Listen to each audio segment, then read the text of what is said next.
summertime in the Twin Cities. Everyone's outside soaking in the nice weather, and then you head to the ballpark to watch the top two teams in the American League Central.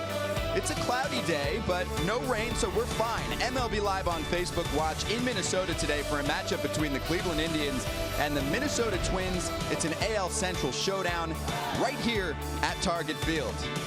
And welcome inside the broadcast booth. Scott Braun with you. Hello to the Facebook audience around the globe. A roster of 3 more on this broadcast team joining me very soon. And the rosters for the two teams we're about to see have been changing during this series. The trade deadline was yesterday. The first place Indians get stronger. They add the Minnesota Twins, sell off some parts. They're in second place, but the Twins have had the Cleveland Indians number in the season series. They've taken 7 of 11 matchups. These are all topics that we're going to talk about all day long. This is what you need to know for a Facebook broadcast, a social broadcast. You can talk to us all day long. We'll include you in the comments section with your questions. We will incorporate them in the broadcast. It's like you're in the booth with us. If you just want to watch with your respective fan groups, you can do that.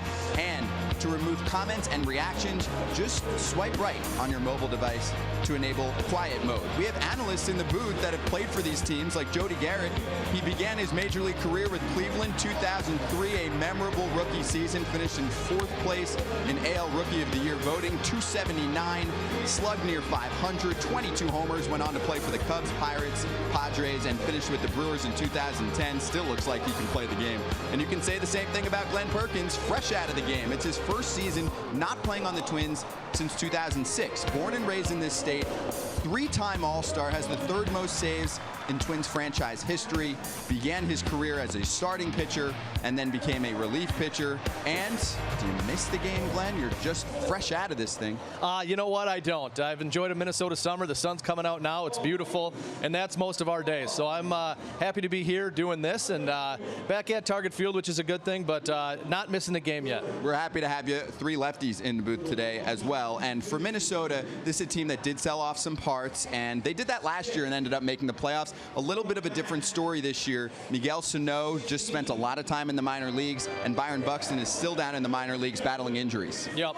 You know, with both of these guys, I mean, they're the future of the organization. They're the core. And with Byron Buxton, it's been a combination of poor performance and injuries, and just not being able to make contact, not taking good at bats, and it's just been a struggle. It was migraines, it was his toe, his wrist, and the list goes on. And hopefully he'll be back soon. And Miguel Sano, you know, there's been a little bit of an injury thing. He had a hamstring early this season, but you know, the weight has kind of always been an issue, and that's something I think that they sent him down to Fort Myers and worked on. Since he's come back, he's looked a lot better, and swung the bat, had a little bit better at bats, and hopefully that's something that'll continue, and those guys will be able to team up together and kind of do more what they did last year than what they've done this year. That's the direction we need to head with this team. This is the young core, and they've been waiting a long time for these two to blossom. It just has not happened this season like it has on the Cleveland Indians side with Jose Ramirez and Francisco Lindor. Jody, they're putting on a show on a daily basis. Yeah, you cannot talk about the Cleveland Indians this year without talking about Francisco Lindor and Jose Ramirez. They are pacing this team from both sides of the plate, both at the plate and in the field, and they're monsters. And they got a little bit of a window here. They added some pieces. You know, you can see Francisco here doing it from the left side, real easy swings, not pressing, and Jose coming up here doing the same thing from both sides of the plate. Give credit to manager Terry Francona for managing these guys. I mean, these guys are serviceable every single day, and he's got a real close touch with what's going on in his clubhouse, doing a real good job with these guys. Jose Ramirez having a dynamite series too, and as you can see, this is one of the better duos in Major League Baseball. You could make a case for JD Martinez and Mookie Betts in Boston, and we're doing the historical perspective here with Gehrig and Ruth numbers and comparing them to what you're seeing. And these two are not the biggest guys on the field, but they are 2 of the most powerful on the Major League field so far this season. We'll see if that continues today. We'd love to hear from one of those players before the game. Let's go to the 4th member of our crew. That's Alexa Datt. Thanks, Scott. Excited to be here with you on the broadcast. I'm down here at Target Field, but I will be monitoring all the comments with everyone using the hashtag MLB Live on FB. We'll get those comments in throughout the broadcast. While I was down here, I had the chance to catch up with Francisco Lindor. You guys have been raving about. He's had an incredible season. And I asked what's led to that success. How much credit does he give that chain around his neck?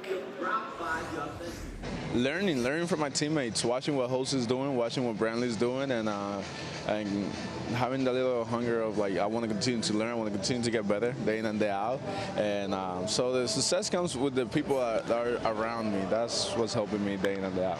All right, so you mentioned Jose Ramirez. You guys are one of the best tandems in baseball. Is it a friendly competition? Do you guys try and one-up each other? How does that work? To be honest, when he does something, I just go up to him like, how or why? Like, why were you looking for that pitch, or how did you do it? And he tells me, and then I go and make an adjustment, and then vice versa. When they do something to me, and because we kind of similar hitters, so they do something to me, I go up to him like, hey, they did this to me, this at bat, and this is what he's trying to do to you, this is what I see. And he goes out there and he executes. So like we help each other out, and then sometimes I'm like, all right, bro, I gotta get this done for sure. And I get it done, and he's gonna go do it for sure. Past two postseasons, you've obviously fallen short of your ultimate goal. How do you approach this postseason differently? Make sure you come on top of after 27 out. It's for some reason we can't get that 27 out and have one more run than the other team.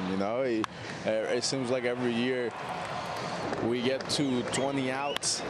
So we lose one game, then we lose the next one, then we lose the next one, and it's somehow, some way, it's all about trying to make sure if we up 1-0 or 2-0, just put it away. Let's finish it. I don't want to lose my hair this young.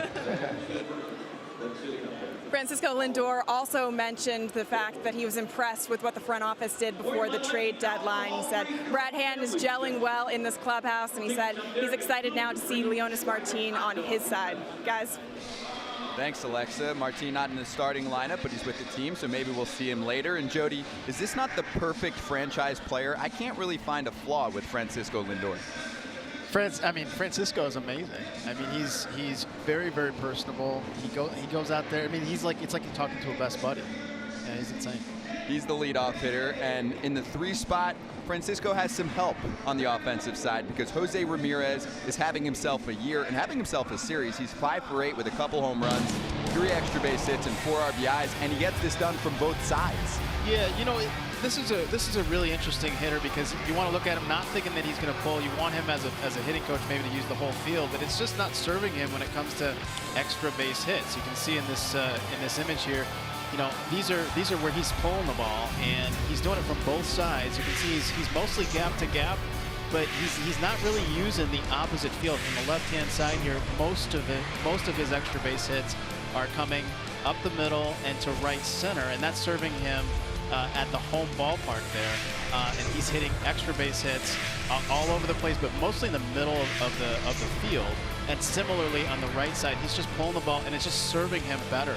So you would be doing him a disservice from saying, hey, use the whole field. If he gets a pitch down the middle, just rep back and hit it, and use just the pull side, and it's serving him well as the team.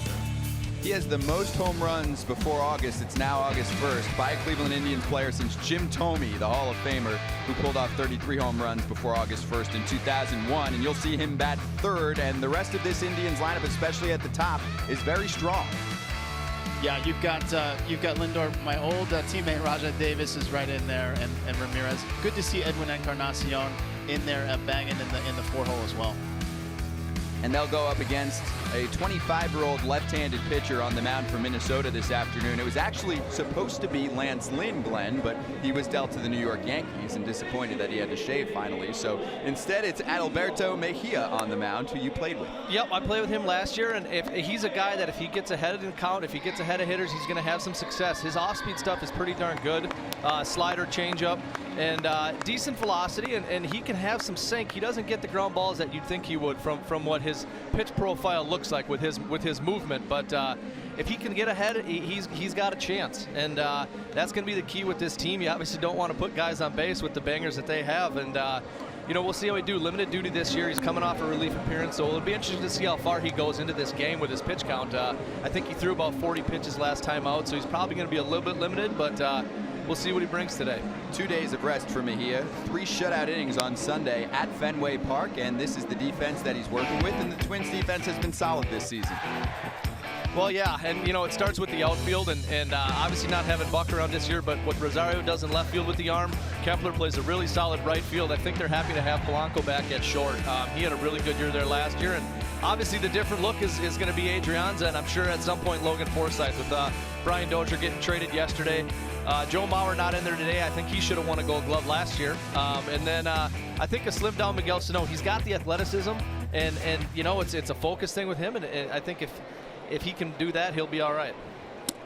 And we are underway at Target Field. Mejia misses outside to Francisco Lindor.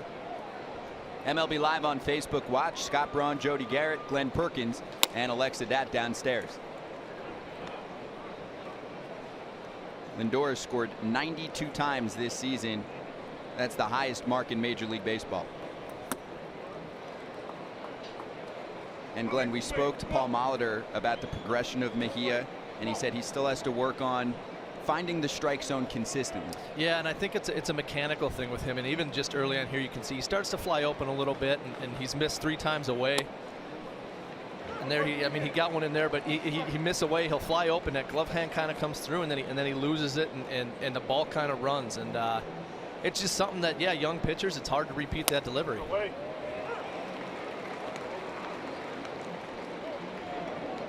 Does pour in 2 consecutive strikes. It's a full count to Lindor. Last start for Mejia was 9 days ago in Toronto. He does miss low, so a leadoff walk for Lindor. Pretty typical of Francisco Lindor there, especially from the right side. A lot higher batting average from the right side. Pitch recognition's a little bit better over there as well. And he did the correct thing there, just taking a couple pitches. And now Rajai Davis, your former teammate, Jody. And what Terry Francona, Indians manager, does so well is play the platoon game. So Davis will start against lefties. You'll see Brandon Guyer late in the lineup, who always starts against southpaws as well. Yeah, this was the main reason getting Leonis Martin over here for the split here with Rajai Davis. And Davis connects. First pitch, it's deep left field, and back there hauling it in is Eddie Rosario, and Lindor will have to retreat to first. What's up, man? Loud contact from Rajai Davis, and it's out number 1. Yeah, and that's Eddie Rosario right there, where, you know, you talk about the defense, and I think, you know, him or Kepler, neither of them, even Cave, you know, when we talked to Molly early before the game today, not center fielders, but they all get good jumps, and you can see the jump he got there and the angle, because that's a tough play, and I'd never played outfield, obviously, but that angle running into that gap there, you know, over the shoulder catch, you know, it takes more than just pure athleticism, and it's good to see out Eddie over there. Rosario didn't make the all-star team, but certainly had the numbers to make a case. This is an all-star at the plate. Jose Ramirez, tied with J.D. Martinez for the most home runs in Major League Baseball. 32 homers on the season, and we have just hit August. That's incredible.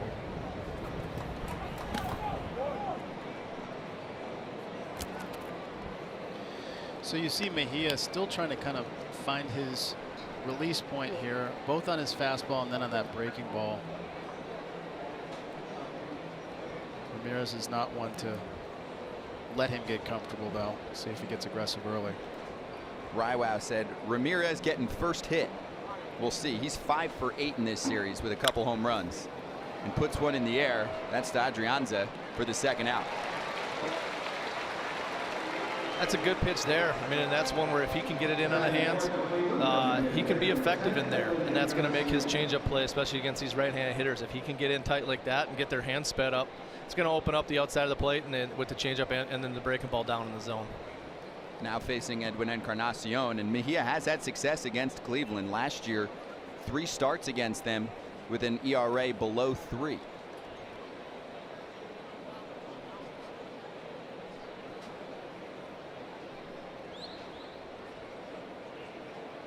.6'3", 195 pounds from the left side.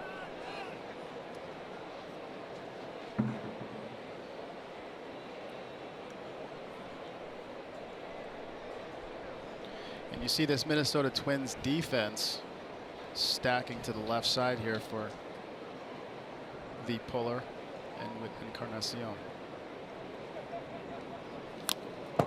Fouls the first pitch back. He put the Twins away yesterday. A 2-run base hit That made it 5-2. The Indians end up taking the game 6-2 and evening the series at 1 game apiece. That was rare. Look at Encarnacion going the other way. Yeah, I don't think he tried to do that, if I'm looking right. I think with that last swing we saw there, he's not trying to poke the ball through the right side. I think he's trying to hit it through his face on the scoreboard. And it's not even like that pitch was so far outside. It was pretty much 92 miles an hour center cut. Yeah, and ultimately, if you can use the whole field, look, when there's RBIs to be had, use the whole bit of real estate you got.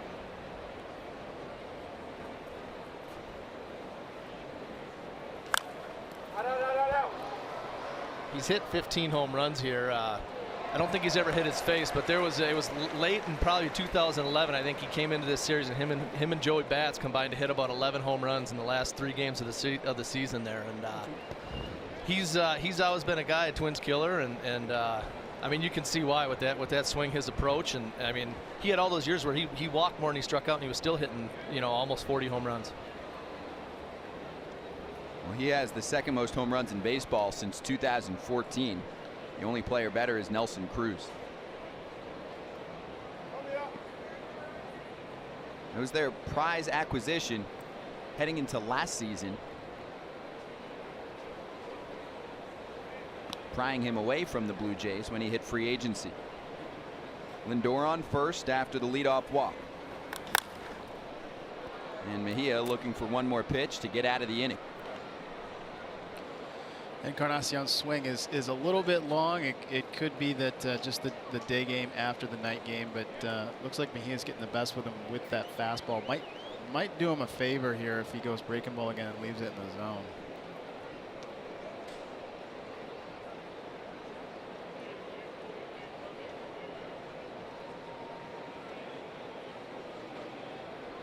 One-two. Doesn't get him to bite. So he tried to bury that breaking ball down and in on the back foot there, and Glenn, like you said earlier, just kind of flying open a little bit. Yeah, I mean, and that's where you see when a slider like that spins, you know, you're just not getting through it. You're not getting on top, and you know, you want to make it nasty, and when you try to make it nasty, they end up not being too nasty. 2-2 on the ground. It's a diving stop at second base from Adrianza, who's on the left side of the bag, and he does make the play. So after the leadoff walk from Lindor, Davis, Ramirez, and Encarnacion retired 3 in a row by Mejia, and we'll head to the bottom of the 1st inning. But a nice play by Adrianza, who can play a little shortstop anyway.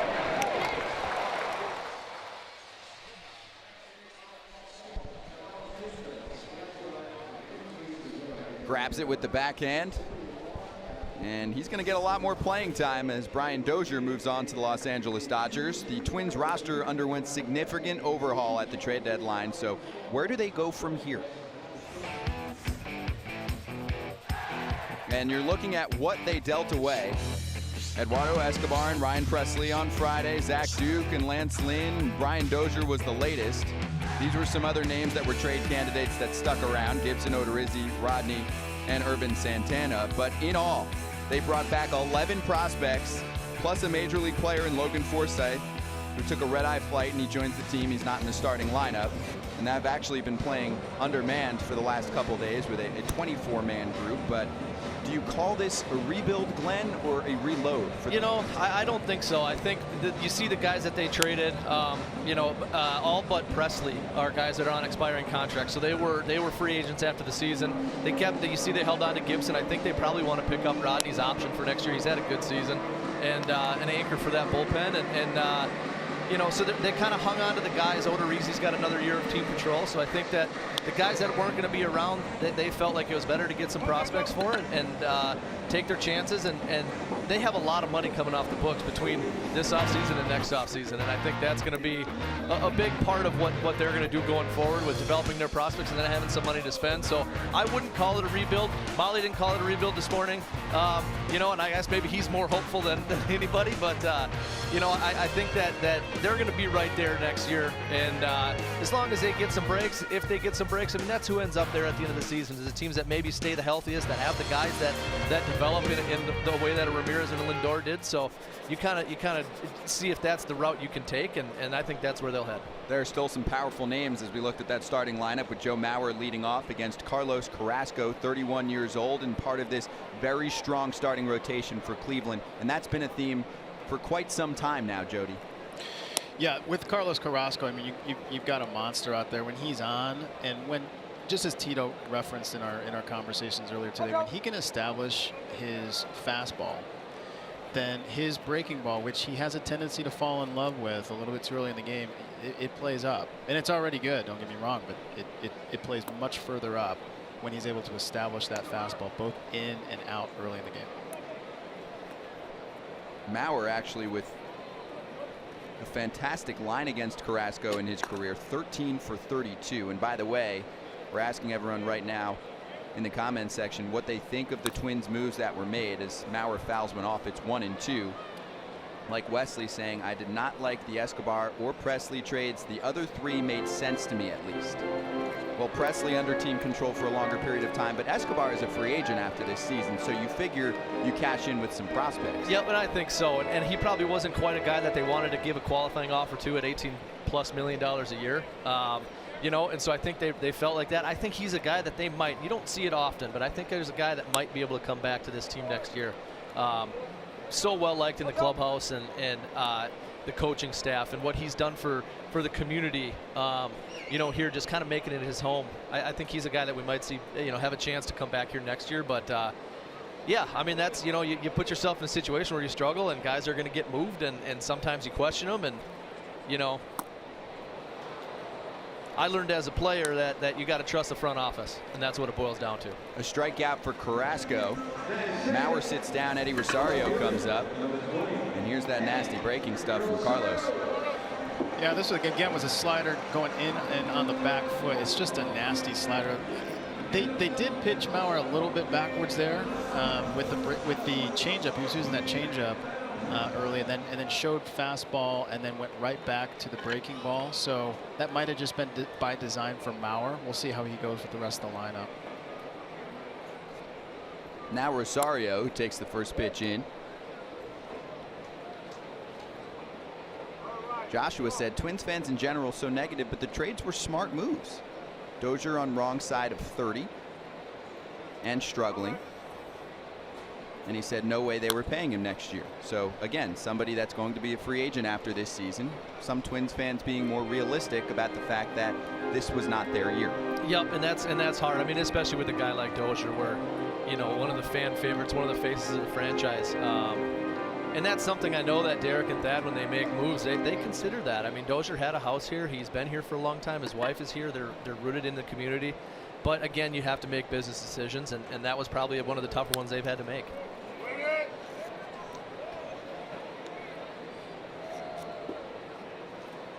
The shift is definitely on against Rosario. 3 infielders on the right side.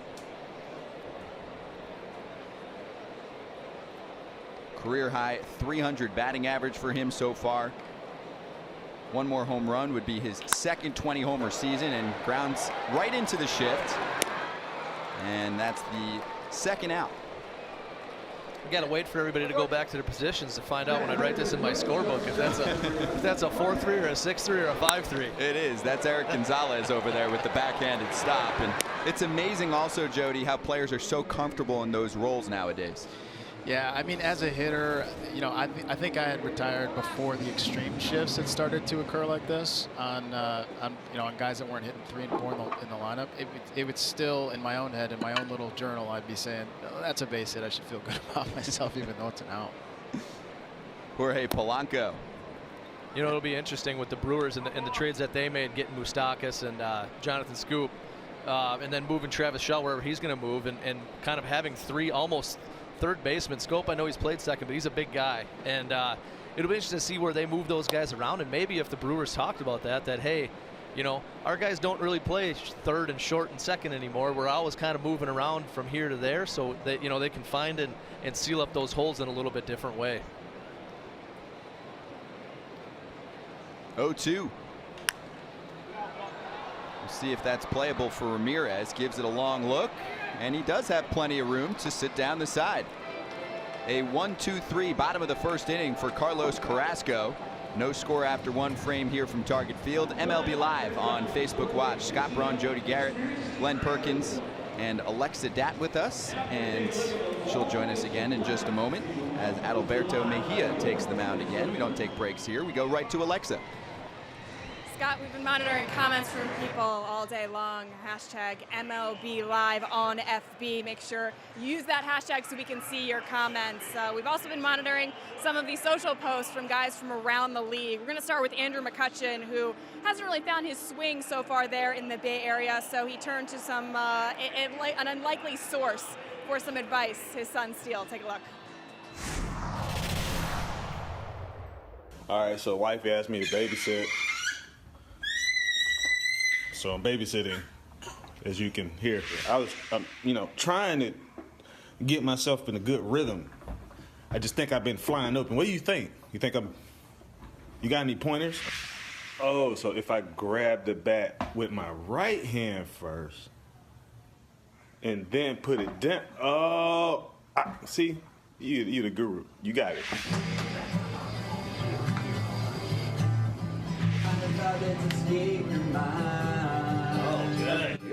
Get it, Brock. She said everyone I love knows when she's had too much to drink. Mile 90. We're up over 7,500 feet now. Starting to cramp. 144.7. Nevada, Utah. Let's cross together. Woo! Well, this is a new obstacle. Barbed wire in the middle of the road. 8 hours and 11 minutes of ride time. That's one of the gnarliest days I've ever had. Yeah, gnarly is one way to describe it, Scott. Good luck to Eric Burns there. I want to know who out of the three of you would last the longest in a cross-country bike trip? Okay, thank you very much, Alexa. Who would win in a cross-country bike trip between us three? Are you guys bikers? You're the only one that ate a salad before the game, so I'm going to say I do it might be actually. you. I do bike a little bit. Do you, Jody? You ate 5 salads, to be clear. Yeah, tell everyone I eat. Yeah. The guy had like 6 meals before 11 o'clock. It's incredible. It's a long day. We don't take breaks. I don't own a bike. No? No. Okay, so there's your answer, Alexa. I walk. So you would win the walking race. I would win the walk. Glenn would definitely win the velocity race. I'll take that one. That's fine. Get there fast. That's all you. This is Brandon Geyer, who specializes against left-handed pitching. He's been a very valuable member of this team. They acquired him from the Tampa Bay Rays a couple seasons back. He's 26 years old, hitting .274 against southpaws, a .952 OPS, the on-base plus the slugging. Also, Jody, a master at getting hit by pitches. Well, I think if you're trying to do your job here, which is to be serviceable against those left-handed starters, Davis certainly did his job first off with hard contact to left center, and it's good to see Brandon back and doing his thing. Stays alive on the 2-2. I think when I called the Cubs-Indians game earlier in the year, I don't think Brandon was on the roster at the time. He was hurt. Left elbow soreness from getting hit by a pitch? Maybe so. That would make sense. A little fluid. But 2-2 poked into the air. Rosario barely needs to move. 1 away. That's that good fastball we talked about last inning with Adalberto Mejia. Just being able to drive that ball in, and you can see there, it's just he's going to be shaking his hands on the way back to the dugout. I got decoyed a little bit with the ball off the bat there. I thought that was was out. Hey, it's hard to get a ball out of here, so you always got to assume that it's not gonna. This park, it's actually started to play a little bit smaller, but the first few years, this was a tough park to get a ball out of. 0-1 to Yonder Alonso.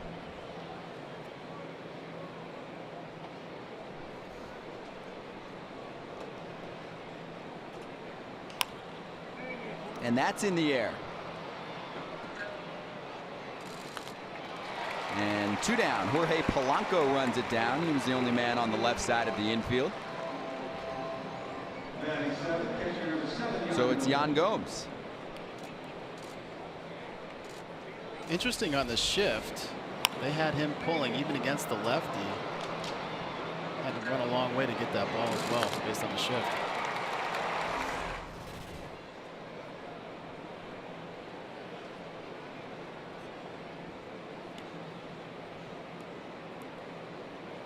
Gomes, the first-time All-Star.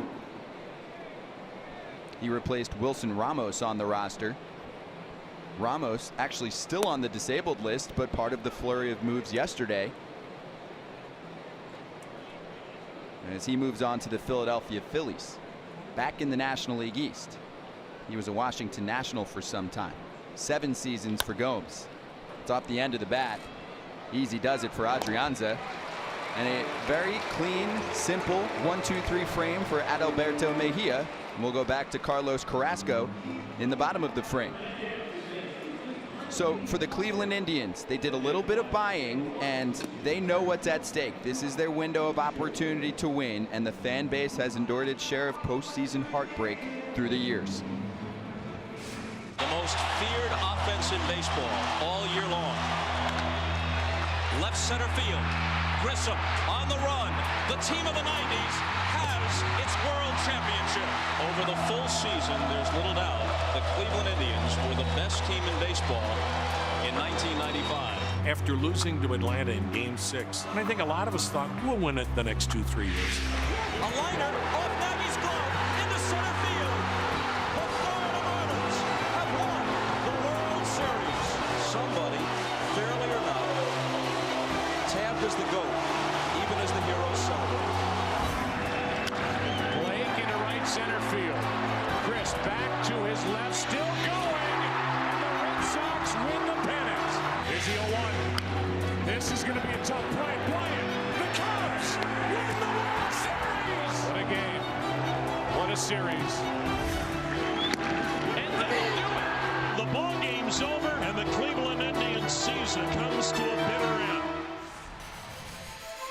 Last year was definitely a heartbreak playoff series for them as they fell to the New York Yankees, but we asked this on MLB's Instagram page. The Capitals got us thinking because the Capitals finally snapped their losing in the playoffs. Next team to break a title drought. Could it be the team with the longest active World Series winning drought? That's Cleveland. The last title was in 1948. They took down the Boston Braves. That's not a typo. That was the team. In 6 games, they won it, and that drought is the longest currently in Major League Baseball. We heard all about it a few seasons back when they fell to the Cubs in 7 games. So we'll ask you this in the comments section, and I'll mix in a few of them. Which team will be the next to end their World Series championship drought? And Cleveland definitely can be on this list. Yeah, I think for me, they're at the top, just like, you know, we talked about before the game with the core of guys they have that have the way they panned out with Ramirez. They have him signed for a while. They're probably going to have to try to figure out how to keep Lindor. You know, and then with the pitching staff they have, and obviously a manager that has an incredible resume. I think they have probably the pieces, the best chance of the teams in that list to end that. Now it's Logan Morrison, number 4 hitter. Carrasco sat down the side in order in the bottom of the first.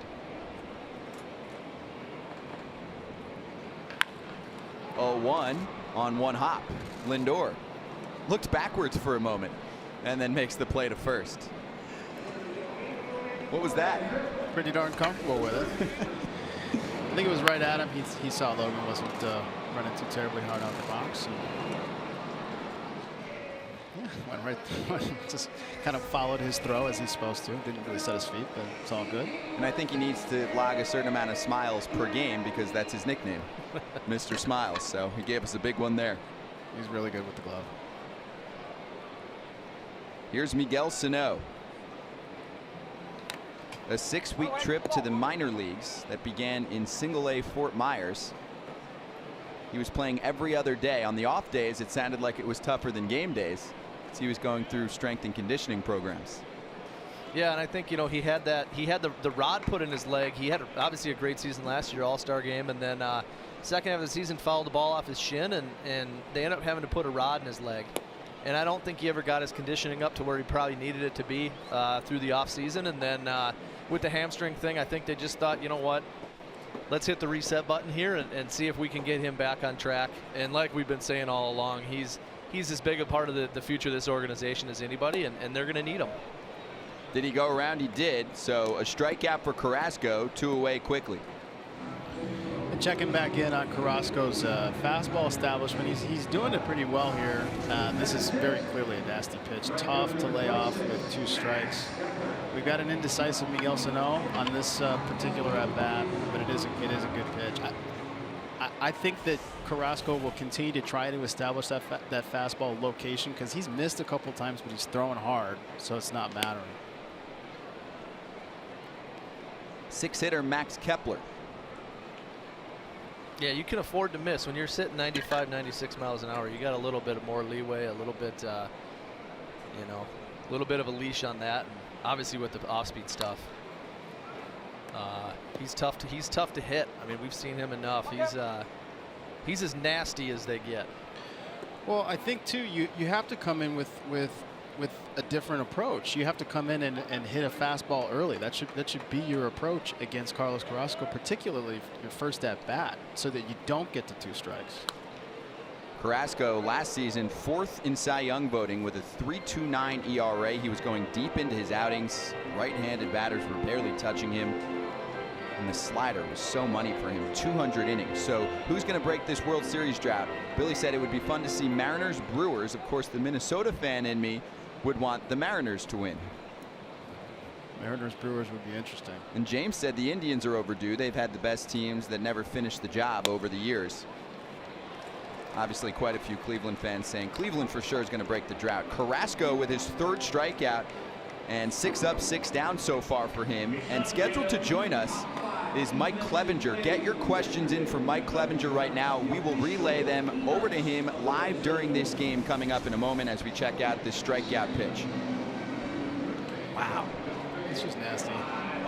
Look, I think going back. Yeah, Carrasco has 3 strikeouts so far, and this man knows how to create some swing and miss too. Mike Clevenger, part of this rotation for Cleveland and also putting together a very strong season. This is his first full-time season up in the major leagues, and he is joining us very soon, so stay tuned and get us your questions right now for Mike Clevenger. Indian starting pitcher joining us, and he will watch this top of the 3rd inning with us, and he joins us right now. Mike, how are you this afternoon? Thanks for hopping on. Doing good, doing real good. How are you guys? We are very good. How we doing? Hanging in there. It's early, but we're getting it going, getting the body moving. What are you seeing so far from Carlos Carrasco, sitting 6 in a row so far?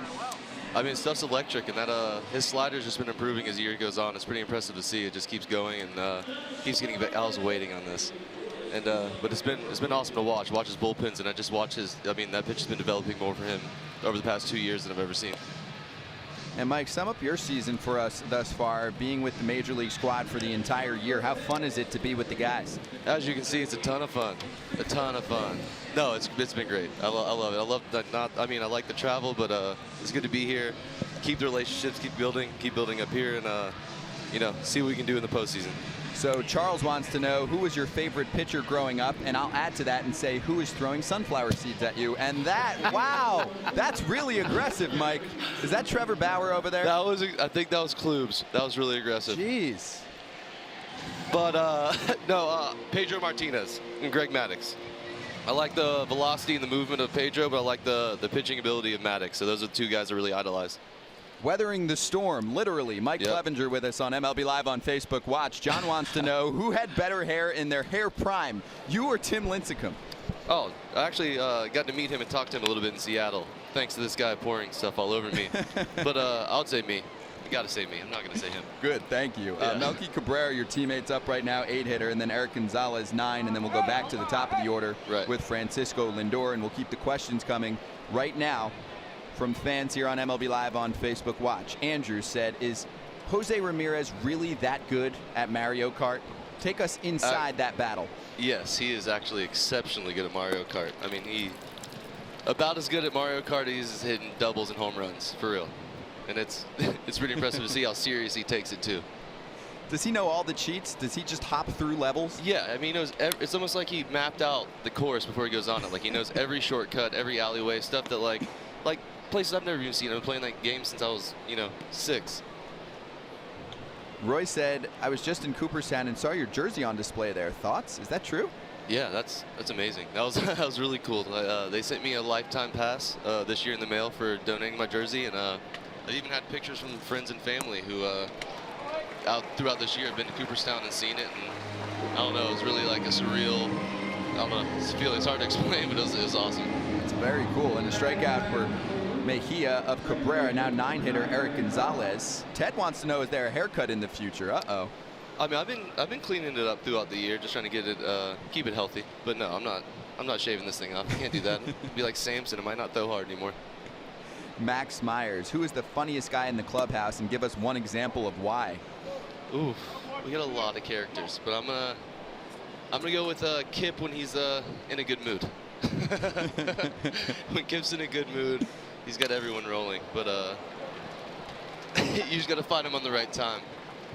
Eric Gonzalez shoots a base hit through the left side, and it's a 1-out base runner for Cleveland. We're talking to Indian starting pitcher Mike Clevenger right now, relaying your questions in the comment section. So Rob said, do you have one guy you love or hate pitching to?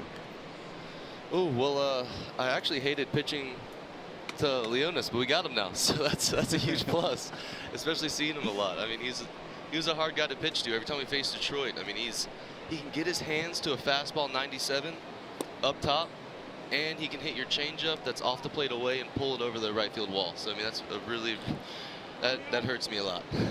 Have you seen him yet? Is he in the clubhouse? Yeah, he's right here. He's been here. Yeah, I got to say what's up to him today, and I'm excited to see what he's going to do.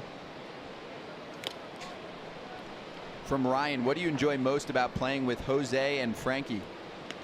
Oh, I mean, you're watching two of the best players to play the game, and they're only getting better, and that's the scariest thing for at least other teams. It's awesome for us, but I mean, just watching how they feed off each other too. It's almost like a mini competition. It's like the same thing I see between me and TB when we go on the mound, and we're out there competing, winning, playing our team game, and we still give each other a hard time about who's throwing harder, who's got this, who has nastier pitches, and I see them doing the same thing. One hits a double, the next one's a home run, and then they're laughing at him for hitting just a double, and it's just, I think it pushes them to get better. Hey Mike, Glenn Perkins here. I know you went through that thing this year with the cleats, and you had like the flowers and the sunshine cleats or whatever you call them. Yeah. We got a camera on you. I want you to throw your leg up on the railing. I want to see what you're rocking right now. I'm a big cleat guy, shoe guy, so. Well, just these normal Under Armour turfs. I haven't got any turfs customized. I know that's the next step, but I got something really special worked out for Players Weekend. I don't want to reveal it just yet, but MLB is doing something with me and my cleat guys. So they've came a long way with us and just the culture of the game, adapting. And you know, at first it wasn't super accepting, and you know, starting to come around and letting us show our, you know, personality and what we like, what we enjoy to do, and have a little fun with it. It's a good thing. Oh, it's yeah, a good thing. Definitely. Well, and Sunshine is the nickname for how long for you? The day I walked into the Indians clubhouse. So after I got traded, and it was like my first time up to big league camp, and Brant, he's the one that gave it to me, and he started screaming sunshine. Because I was traded from LA, I had long hair, I came out I remember my first live BP, I was max efforting fastballs to our own hitters, and so that's where it kind of stuck and stayed. Francisco Lindor has walked twice now, so it sets up runners on first and second. We didn't get a good shot of the cleats, so Let's get back to that for a second. Can you lift the leg up high? I know we're testing you out a little bit. Oh no, here. no, no! I don't have any cleats on. Oh. But he did reference Mike Jody Garrett up here. But he did reference his cleat guy. So you want to talk about your relationship with your cleat guy? Yeah. Yeah. It was interesting. He just hit me up on Instagram one day, and I looked at some of his designs. I'm like, I'm gonna try him out. And he made some cleats for the first Players Weekend, and I loved him. I loved my Sunshine cleats, and it's a cool relationship. He drops them off right to the field front gate. I'll go out there and oh my God, I'll go out there. I'll meet him at the gate and talk to him, take a picture, and I don't know, it's just cool. I like that he's a local guy. He's been an Indians fan, grew up in generation after generation being an Indians fan, so it's cool to keep it local, have a townie involved, and get him some good exposure because he's extremely talented. Rajay Davis to Miguel Sano, steps on the bag in stride while he catches the baseball and then throws across the diamond for the double play. So you're off the hook. You can tell Trevor Bauer to leave you alone now. Yes. Mike, thanks for joining us. Yes, thank you guys. Bye. All right, so 2 runners on, but Adalberto Mejia cleans things up, and Mike Clevenger gets all cleaned up.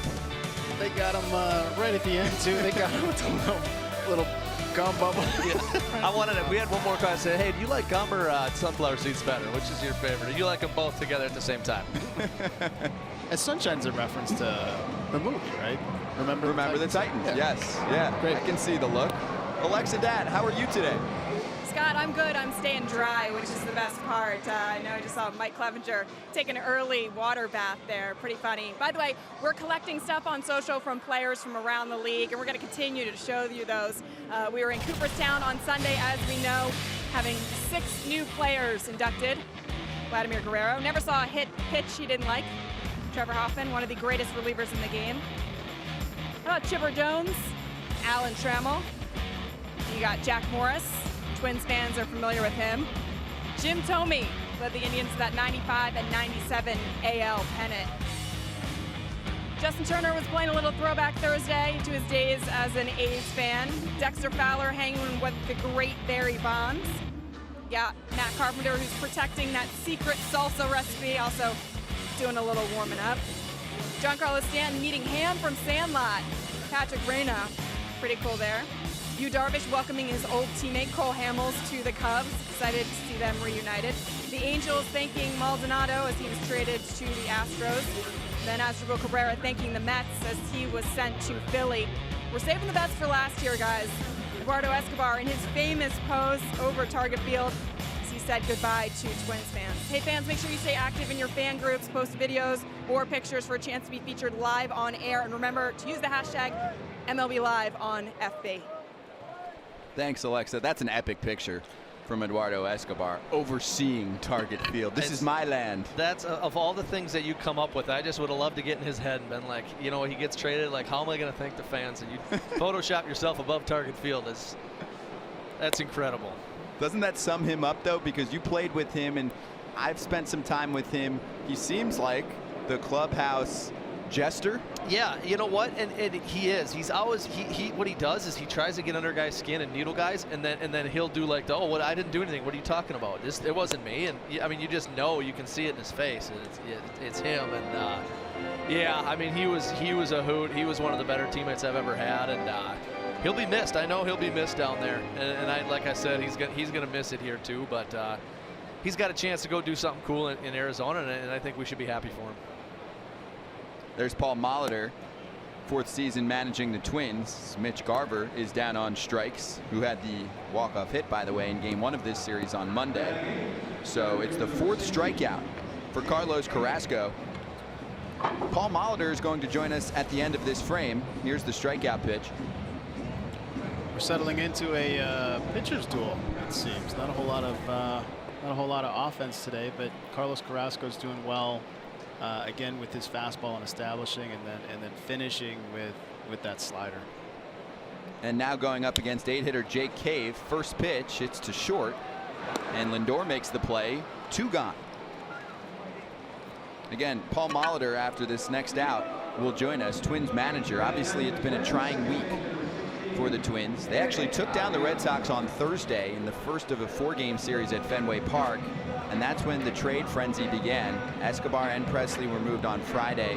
They lost those last 3 games against Boston. But he's maintaining positivity. I'll tell you what, when you lose that many impact guys in your clubhouse, there's a vacuum. And you gotta, as a manager or as somebody that's been on the fringe of leadership in that clubhouse, somebody's got to step in and keep it together and say, hey, let's be disruptors to everybody else that we play for the rest of the year. Yeah, and that's the hardest part, especially in this clubhouse.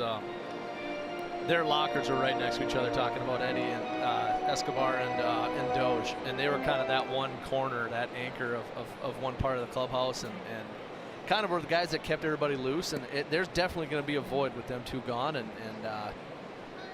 you know, it's an opportunity for somebody else to step up.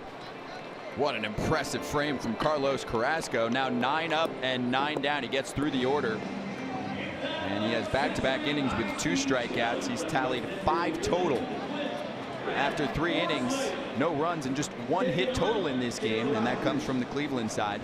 MLB Live on Facebook Watch. Paul Molitor, Twins manager, joining us very soon. Get your questions in for him. We'll talk to him for a couple minutes. He is the only current Hall of Fame player to be a manager in the sport, and he led the American League in hits in 1996, spent 3 seasons with Minnesota, and last year he was the manager of the year in the American League, and he joins us right now. Paul, hello. I'll get right to a question for you from let's see, from Jack. What are your thoughts on the returns in these recent trades, getting all of these outfielders?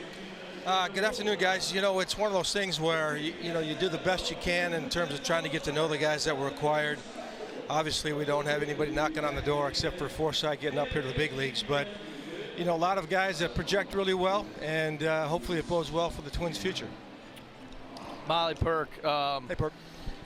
You know, with this kind of the depletion of your Major League roster, losing 5 guys over the course of a week and a half, 2 weeks, what was your message to the clubhouse, especially yesterday, maybe at the end of it when, you know, Dozier's gone now, I think kind of one of the clubhouse cornerstones. What was your message to the team just moving forward? Well, you know, there was a few things I touched on, a couple of quick ones. First of all, I'm sure there was some disappointment and maybe a little bit of anger, but, you know, you got to look inward before you look outward. You can't worry about what other people are going to try to do as far as their job and make best decisions. Take accountability for where we're at. And then secondly is, you know, we're not going to concede anything. You know, obviously the odds get smaller the farther we go into the season, but you still have to find a way to come out here, show up every day, and just want to be the hardest working on the team each and every game that we play. And Paul, you snuck up to Cooperstown, which is very difficult. You had a very busy weekend, so how was that trip for you? Well, it was fantastic. First time I'd been there in about 5 years. Missed a lot of the guys. It was great to catch up with some of them, and obviously the class that went in was certainly impressive. Some close personal connections there with Tommy and Alan Trammell being a good friend, and of course Jack Morris, a guy that I've competed on since the playgrounds of St. Paul. Paul, thank you very much. We'll get back to the game. Good luck the rest of the way here. Sounds good, guys. Thanks, Molly. Paul Molitor, manager of the Minnesota Twins, joining us, and obviously talking to many players that he had to see for the last time in a Twins uniform, potentially saying goodbye to guys like even Brian Dozier yesterday. I think he always had a special relationship with Doge too. You know, Molly did some stuff with him in the minor leagues. He came up as a coach with us in 2014 and then has managed since 15, and I think he worked a lot with Doge down in the minor leagues, middle infield and those things, and base running, and I know that was probably one of the more difficult things he's had to do, probably as a manager, saying goodbye to Brian. He gave me the sense that he's probably touched the lives of a lot more players than he would probably ever care to admit. But I bet there's a lot of guys saying I turned the corner because of Paul Molitor. Yeah, I mean, you know, and I was lucky enough. We went to the same school, University of Minnesota, and so he would come around with us after he retired. I was in college there, and so he would come around, and even just guys there that he would come in and do one base running lesson or one little chalk talk, and you know, that was something that I still remember 17 years ago, and just sitting there thinking, my gosh, this is Paul Molitor talking to us, and everybody knows what he did on the field and what he accomplished as a player, and the coolest part about him is that he made himself that much better because he's probably one of the smarter players to ever play the game. The stuff that he sees, the way he visualizes the game, and the stuff that he picks up, I think is what just made him, I mean, way over the top Hall of Famer. The switch hitter Jose Ramirez in the air, foul ground. Garver gives it a look. It'll be a 2-2 count coming up. Mejia, 45 pitches into his outing. How about Mejia? I mean, he's neutralizing the guys, and I don't want to speak too soon, but he's neutralizing the guys that would typically be. He's put Lindor on base twice, who didn't take advantage of the fact that he did the first time up, let him off to lead the game off, and didn't try to steal second. And now you've got Ramirez kind of on the ropes. He's already broken a bat here. He looks to me off balance and uncomfortable. And he got Ramirez to pop out to second in his first trip to the plate. Hottest hitter in this series. Yeah, I mean, he's kept the pace going pretty well. You know, Molly talked before the game about him, you know, trying to not shake off as much. Sano on the move, and the play is made. Hanging on the bag is Logan Morrison, and that's the first out. And he's a guy that needs to get in a rhythm. You know, we talk about his sometimes lack of consistency and release points and those things, and to get him just to kind of get the ball, get back on the mound and throw it again, and try to get a rhythm going. And if he can do that, you know, that helps you repeat. It's when you're stepping off, or when you're trying to get a sign and the hitter steps out, that you kind of lose that rhythm, and it can affect your release point and just your tempo in a game. Some good signs for Twins fans so far today as Mejia finds the strike zone against Edwin Encarnacion, outside corner there, and 3 on the left side against Double E, the designated hitter in the 4 spot. But that last play with Miguel Sano on the move was a good sign for Twins fans as well, as he worked on his lateral quickness and also just shedding some weight, which he wasn't able to do as much of because of the injury in the offseason. Well, that's 2 nice plays today. I mean, he ended the last inning with that step on third, throw to first, and made a nice throw over to the bag. And you know, and that's what we said at the beginning of the game. If he can get his athleticism, his mobility, he's got the ability to be a good third baseman. Encarnacion lays off the pitch upstairs from Carrasco, who's dealing in the mid-90s today, hitting 95 miles per hour with his fastball. Jordan, it'll be fun to see Carrasco, Kluber, Clevenger, and Bauer in the playoffs. If they get hot, it might be lights out for everyone else. True. 3-1. It'll be a full count. I mean, this is a rotation that can do damage. And even though they didn't come through, say, last season, they've been to the World Series. And can you make a case that if the Indians don't have one of the better records, say, not as good of a record as Boston, or, well, let's see, Edwin Encarnacion is going to get first base. Lays off the pitch, the check swing. It's a walk with 1 away, but back to what Cleveland can do, because Jody, they might finish with the 4th best record in the American League, yet they could go to the World Series and win this thing based on their rotation. Oh, no question about it. I mean, you need, in order to get deep into the playoffs and ultimately to win the World Series, you need 3 solid guys that'll go 7 or 8 innings strong and come back on 3 days rest. Oh, by the way, here's Brandon Guyer getting hit. Yeah. Shocker. I remember back in 2015, he was hit by a pitch 24 times. That led the American League. Always up there in that category. Didn't seem like he was in a rush to get out of the way. He does not care one bit. He takes that thing and then just sets his bat down and walks to first base. Tell you what, I was watching the Dodgers game the other day. Chase Utley taking a pitch on the shoulder. It almost hit him in the face, but he very casually just kind of turned in a little bit, took it, just right on it, and just went as though nothing happened at all. I mean, and you know, guy's retiring at the end of the year. Heck of a career for him, but it was to the end. The guy's nails, hardcore player. Might as well go down with an extra bruise or 2 before you finish off your career. Guyer has quite a few of those. He's at first. Encarnacion moves up to second, and now it's Yonder Alonso, who's 1 for 10 in this series, but he's been on fire since the All-Star break.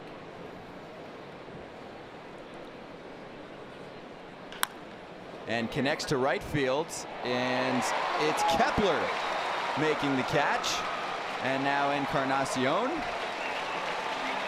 will hop around, but Max Kepler with a great play in right field, and it ends up being a double play. It certainly does. I think Encarnacion's a little bit confused about what was happening. I mean, he was just rounding third like nothing was going on. Thought maybe it hit the ground, and I guess you could look at replay. No, that's nice and clean from Kepler. Outstanding catch in right field. And then the double play at second. He might have forgotten how many outs there were. I mean, he looks like he freaked out right when he's running. He's like, oh man, how many outs are there? I'm not, and That's just kind of nice banked play, on though. it. Just made a decision. Nice I play. think that had a chance to be a triple play if there was nobody out, because Geyer ended up running to second base too. 100%. And well, you know, that was the first challenge there to Adalberto Mejia. This is the first time I think a guy got on second base, maybe, and left one for Alonso there. So I think he wriggled off the hook a little bit as well.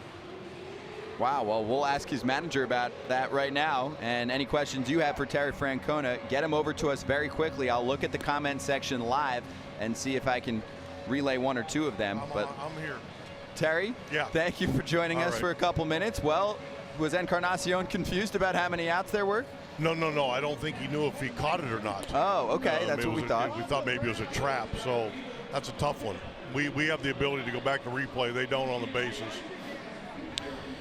Tito, Jody Garrett, what do you think about Carlos Carrasco's start so far?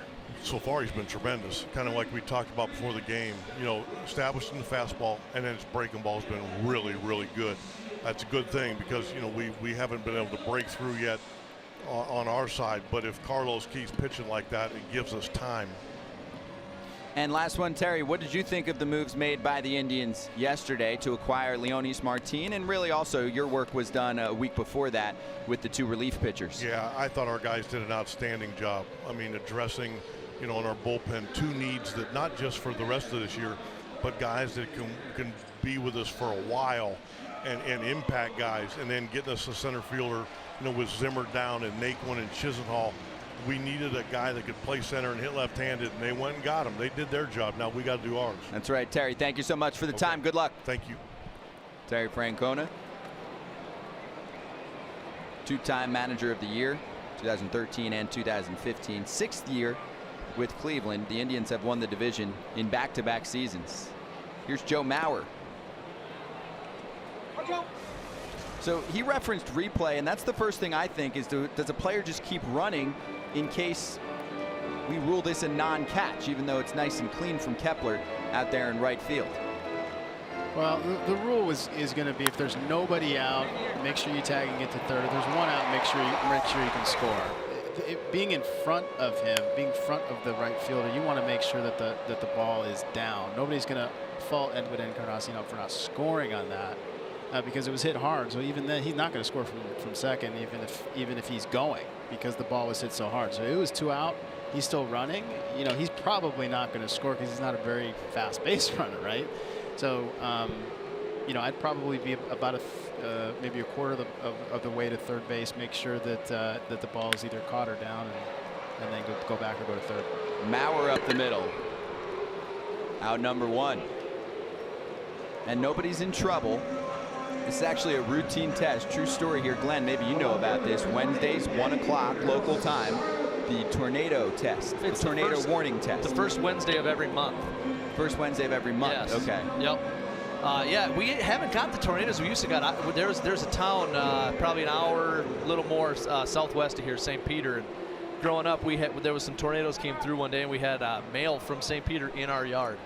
That it had gone all the way through and carried mail all the way and blew it into our yard. And they haven't been as prevalent, I don't think, recently, but they still do the warnings. Probably a good thing.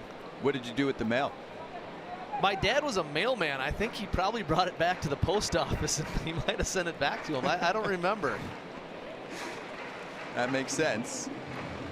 Really nice day here, actually. Not too hot. That's gorgeous. Mostly cloudy.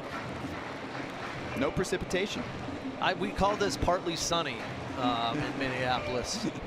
This is a nice partly sunny afternoon in August. I'm going to you for all things Minnesota.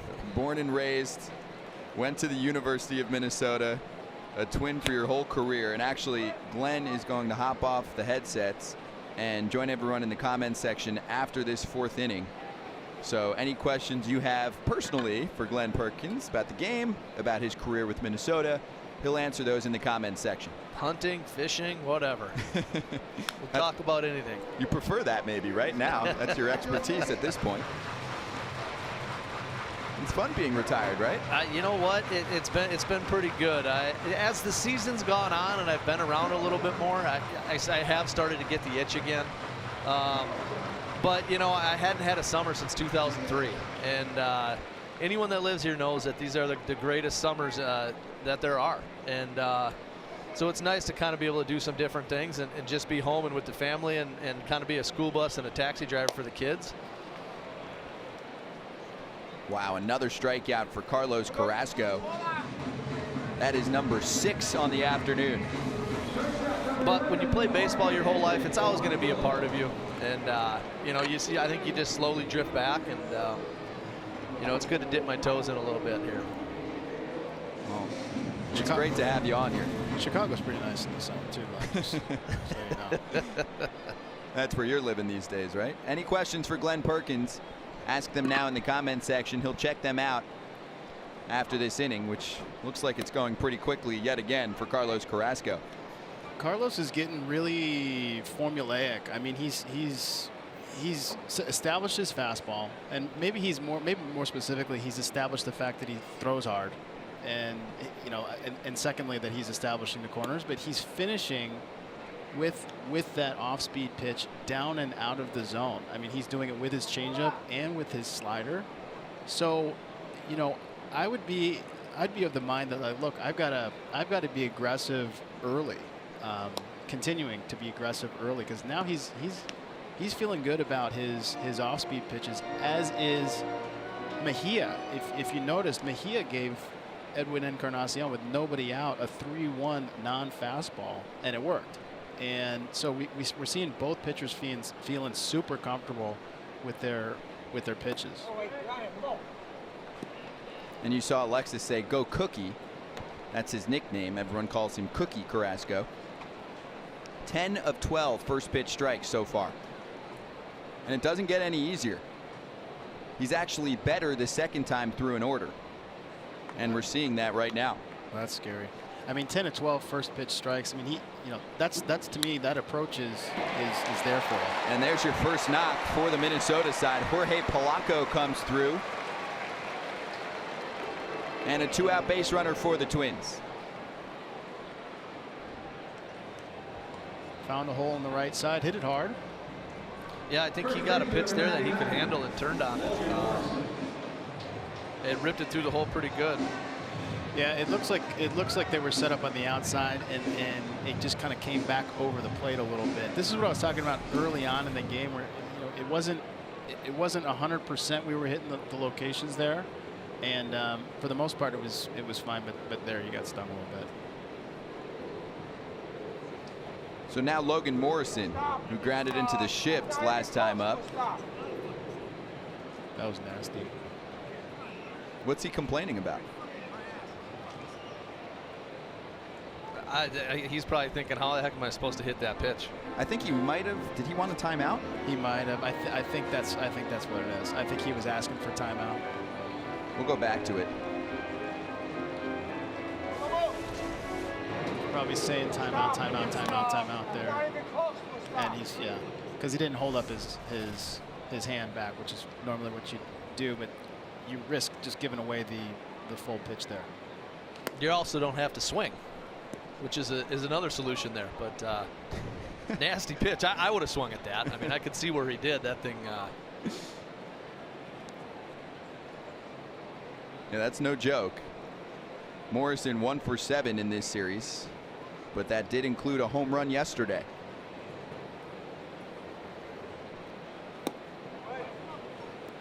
There's only been one ball in the air, and that was in foul territory from Jorge Polanco back in the first. That went to Jose Ramirez. Otherwise, it's ground balls, the one base hit, which was on the ground, and strikeouts, 6 of them for Carrasco thus far. Yeah, he is keeping the ball down. And that is shipped to center field, and it's Rajai Davis.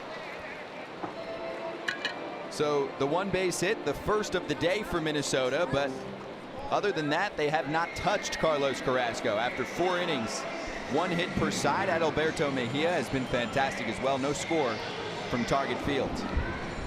MLB Live on Facebook Watch, Scott Braun and Jody Garrett. Just us two. Glenn Perkins takes off the headset, and he's going to talk to everyone in the comments section. Terry Francona, one of the best managers in baseball, and a 2-time World Series champion, a 2-time American League Manager of the Year. But would you call him the best manager in baseball, or is Joe Madden at the top of the list? 3-time Manager of the Year and a champ in 2016. Mike Scioscia has won the award in the American League twice and a World Series champion back in 2002. I think this man is definitely a Hall of Famer. A 3-time World Series champion, 11th most wins all time by a manager, Bruce Bochy, who runs the San Francisco Giants. Best manager in baseball right now, who is it? And I'm sure we are missing names that you want to include, so let us know in the comments section. Best manager in baseball. Jody, what do you think? That's a tough one, right? You have 30 to choose from. It's a tough one. I mean, you know, you look into what makes a good manager. You know, to me, it's going to be managing everybody where they're at in the stages of their career, making them feel like they're contributing to an effort, to a concerted effort. And Terry Francona kind of sticks out in that way. But you know, I'll tell you what, Joe Madden has really taken on if you go back to the beginning with him, in coming up from Tampa Bay and coming in and establishing himself, establishing his way, establishing a culture that really the players were able to just kind of relax into, and the city just wrapped their arms around the guy. I mean, he's likable, he's approachable. He'll sit and talk to you about baseball for hours. He's a really, so, you know, he's a guy that's brought a city together around an institution. That's how you win a popularity contest. You win a World Series managing the Cubs when the drought was over a century long. He probably could have been elected to some office. I imagine he enjoys many free meals in Chicago. Maybe so. At least on the north side. At least, yeah. Yeah, at least on the north side, right. South side of town, you have many White Sox fans. No, so yeah, south of the Eisenhower, you're buying your food. Sure. Yan Gomes, Melky Cabrera, and Eric Gonzalez, 7, 8, 9, do up this frame for Cleveland. And Mejia is ahead 1-2, and Paul Molitor spoke to us this morning about one of the main goals for their young starter, economics. Getting deep into games, and we're in the 5th, and he hasn't even hit the 60 pitch mark yet. He is on a pitch restriction because he dealt 3 scoreless innings a couple days ago, but this is a very positive sign thus far from Mejia.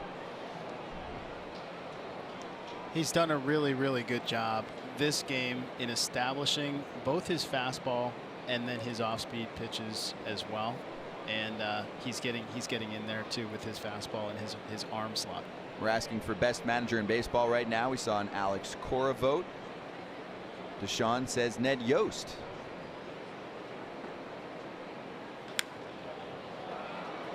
One, 2. We'll see if Rosario has a chance. Twisting out of play. Alex Cora is a good one. Former teammate of mine. Here's another one. Kenneth. Bochy without a doubt. Is it even close? I tell you what, you know, if there's a contest for which manager has the biggest head, it's Bruce Bochy. What's the hat size for him? It's got to be pushing 9. I mean, it's got to be like 8 5/8, 7/8. Was he your manager when you were with the Padres? No, that was going to be Bud Black, but he was in San Francisco at the time, and you know he's got his own way. When you see him, you know he doesn't forget you. He remembers your at bats. That's for sure. 2-2 to Yan Gomes. Goes fishing. And for Mejia, it's his 2nd strikeout.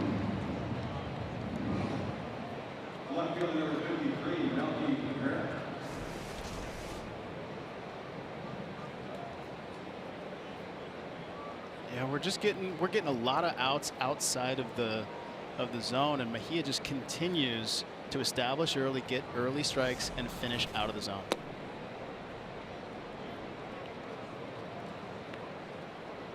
Cabrera struck out back in the third. He was actually designated for assignment by the team, went down to the minor leagues temporarily, and then was called back up on July 20th. A .364 hitter since then, entering today's game.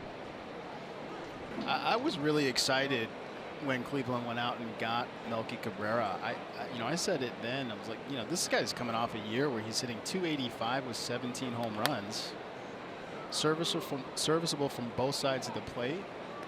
And yeah, you're sacrificing a little bit defensively, but look, it's hard to hit in the big leagues. And this was a guy that was sitting out there for a while. Didn't establish himself necessarily first time through, but stuck with it, and he's back up in the big leagues with Cleveland on a contending team. I mean, that's all you can hope for.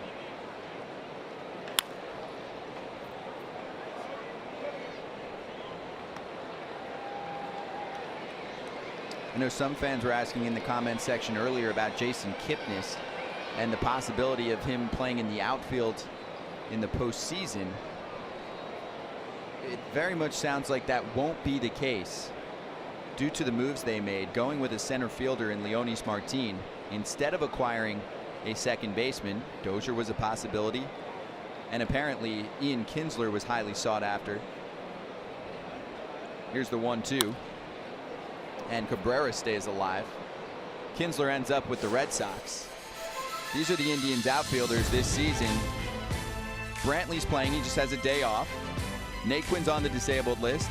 Davis is starting. Greg Allen was just optioned after a 3-hit day yesterday. Bradley Zimmer with shoulder surgery. Geyer's in the lineup today. Chisenhall on the DL. And we're watching Melky Cabrera right now take the 1-2 pitch. Slow roller to short. Polanco in time. That's a quick transfer. And Jorge Polanco shows his defense improving on a daily basis. This is one that Cabrera really wants to get all the way through. Just didn't get enough of the barrel. Shortstop comes over, makes a great play. I actually thought he beat it for a second, but I don't think he did. Well, that's why he's still hanging around the bag. And now he will head back to the dugout. No challenge from Terry Francona. 2 gone in the 5th. Eric Gonzalez up next, and a very special guest for us after this half inning. The last scheduled guest will be Kyle Gibson, Twins pitcher. He was in some trade rumors. They decide to hold on. He has some funny stories for us. And any questions that you have for Kyle Gibson, fire away right now. Let us know in the comments section, and we'll ask Kyle. I mean, he is one of the better interviews in baseball. You'll enjoy this one. There's Polanco's improved defense. He was suspended for 80 games due to a PED suspension. Came back about a month ago, and during his time that he was out of the game, defense was a focus in all facets. Well, I think that's using your time wisely, right? If you've got something to improve on, you've got some time to do it, focus on it and get better. Edge of the strike zone there for Mejia. It's 1-2. He's staying in pattern here. You should see something softer and out of the zone, perhaps that back foot slider.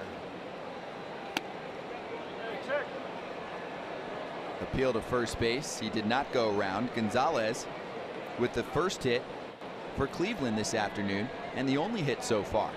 1 per side. We're in the top of the 5th. Any questions for that man, Kyle Gibson? He's getting ready to put a headset on.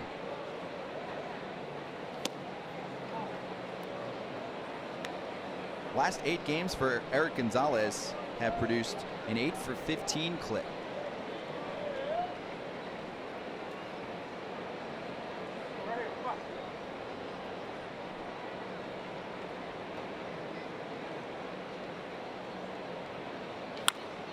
(3-2). Nice and easy, lazy fly ball there. A liner that's caught by Adrianza. And it's the second 1-2-3 frame for Adalberto Mejia, who is dueling with Carlos Carrasco.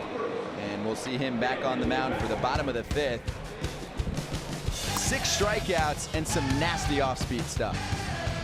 Yeah, you can see Cookie Carrasco just using that slider out of the zone. Once he establishes that fastball, just like Terry said at the beginning of the broadcast, he's going to be dominant with that non-fastball slider. So you're seeing it work today against these Minnesota Twins.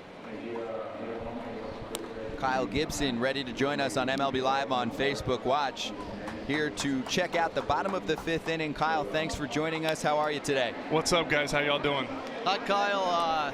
Is that Glenn? Yeah, that's Glenn. Oh, hey, Glenn. All right.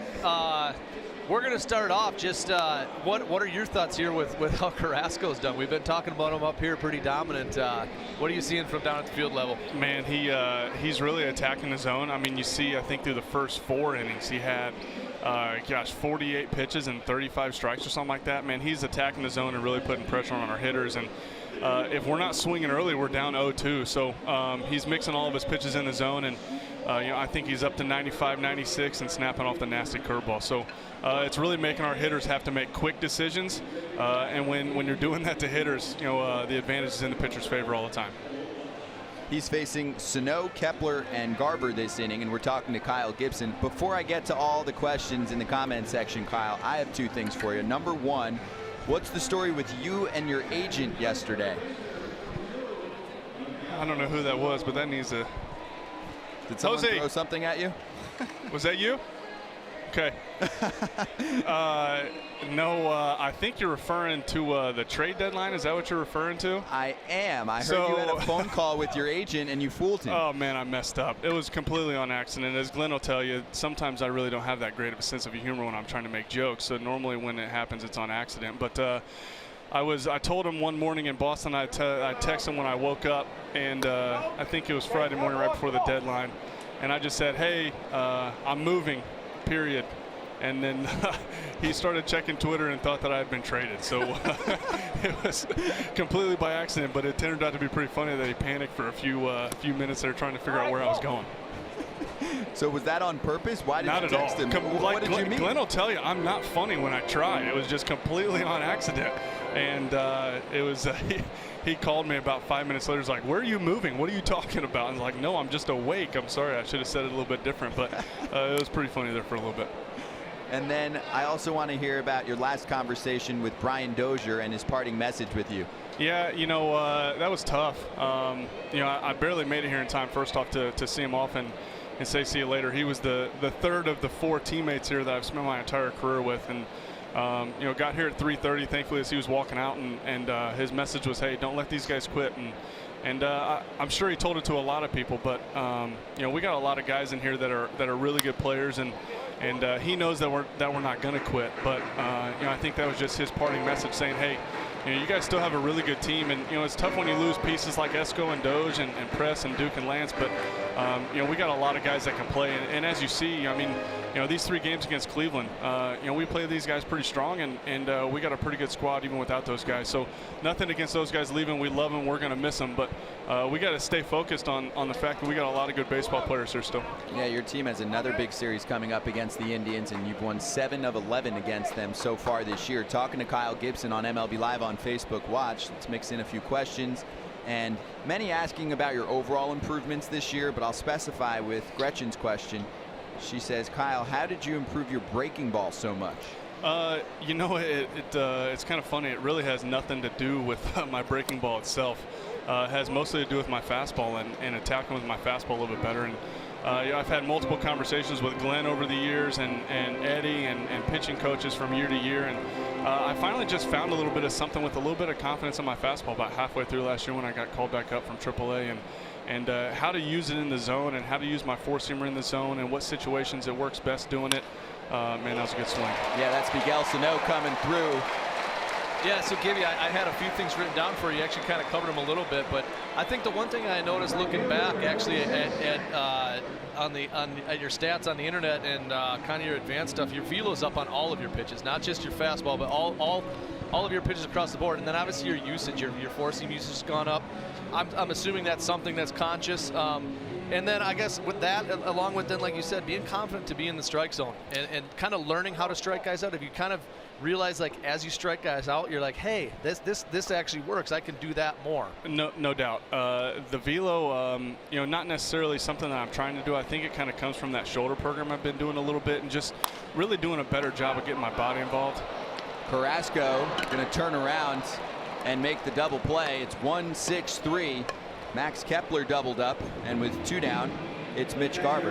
And just trying to use my lower half better and getting my lower half synced up with my upper half, and I think that's just been very beneficial for me on getting the velo.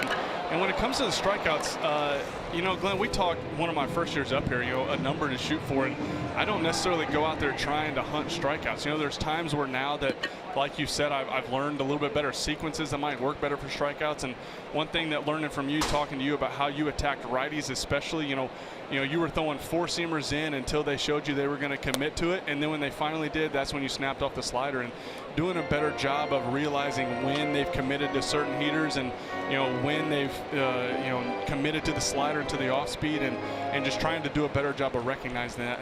And as I've done better at sequencing and worked with the catchers on sequencing, that's kind of what's made the strikeouts kind of come along. Not necessarily saying, hey, I have to get a strikeout here, so I'm going to throw the nastiest breaking ball. No, sometimes you can just get a strikeout by placing heaters in the right spot when they're looking for off-speed pitches. Yeah, it's something, I guess, that you learn as you go along, and something that I always did. People would ask me, do you watch video? Do you look at scouting reports? And I never was that guy. I was more of a throw a pitch, see what the hitter does, and react from that. And that's like kind of what you touched on is learning how to read reactions from hitters, like seeing, hey, he just pulled my fastball, he's ahead of it, so this is a time now where I want to throw something slower, where you speed them up, or if they're late, let them be late, because eventually they're gonna want to cheat. Yeah, absolutely. And I think I really kind of got better at it when I got sent down.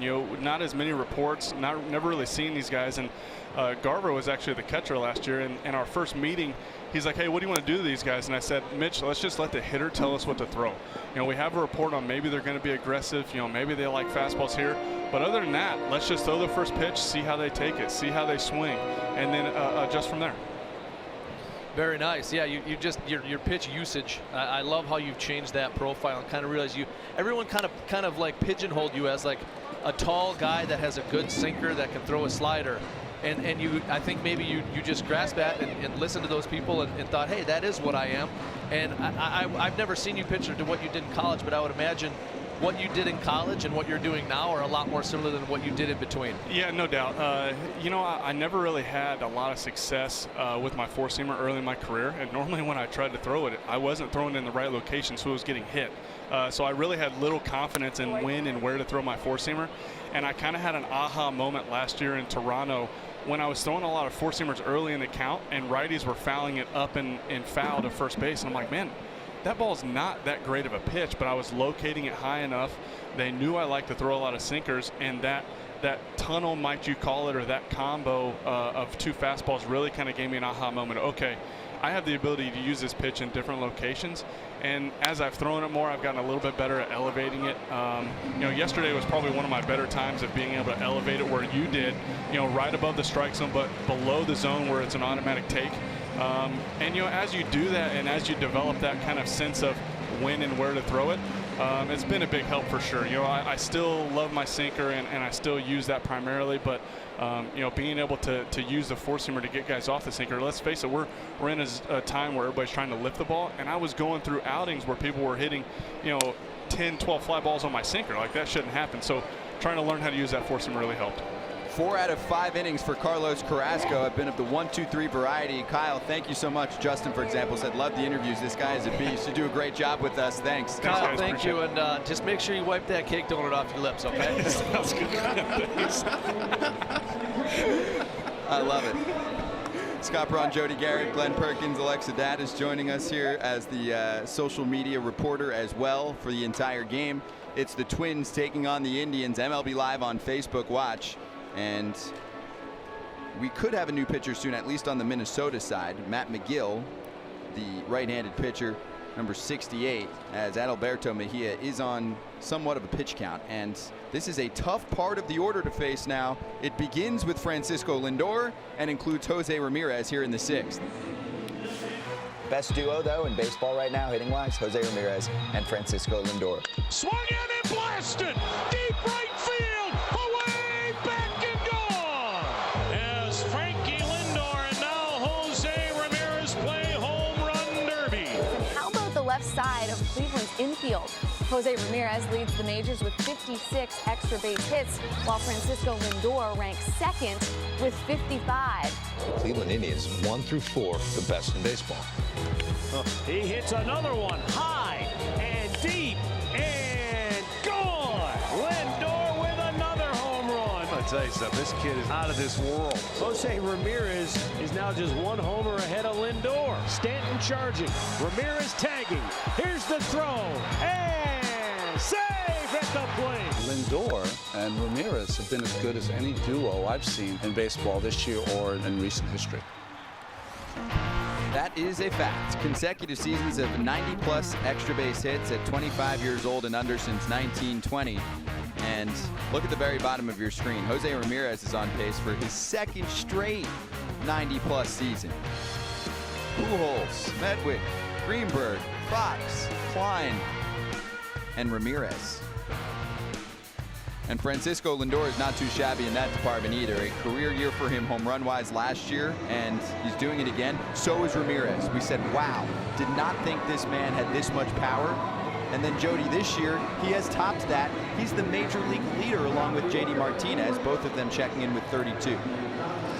Yeah, and I think we're going back to some of the things that we were talking about earlier in the broadcast with him just being able to recognize where he's good and where he's able to drive the ball and where he's not. So again, I think you look at him and you say use the whole field, but that's not serving him as far as extra base hits are concerned. Adalberto Mejia was fantastic today for Minnesota. The problem is he had pitched 2 days ago 3 innings of scoreless baseball at Fenway Park. So he was on a pitch limit, and that limit was 74. Yeah, I think Paul Mahler's got to be happy with the job that he did going out, obviously with the lower pitch count and getting through 4 innings and really stifling them pretty well. And it worked out perfect 2 times through, and then they can run a new guy out here in Matt McGill and get him going. 5 innings and just 1 hit allowed by Mejia. No score at Target Field. Matt McGill, we last saw him on Monday. He recorded 2 outs. Daniel, Lindor singles, steals second, and is batted in on a gapper. Okay, we'll see. Jonas said you cannot deny Lindor and Jose, best combo in baseball, 2 complete 5-tool players that just make you love the game. 1-2, did he go? No.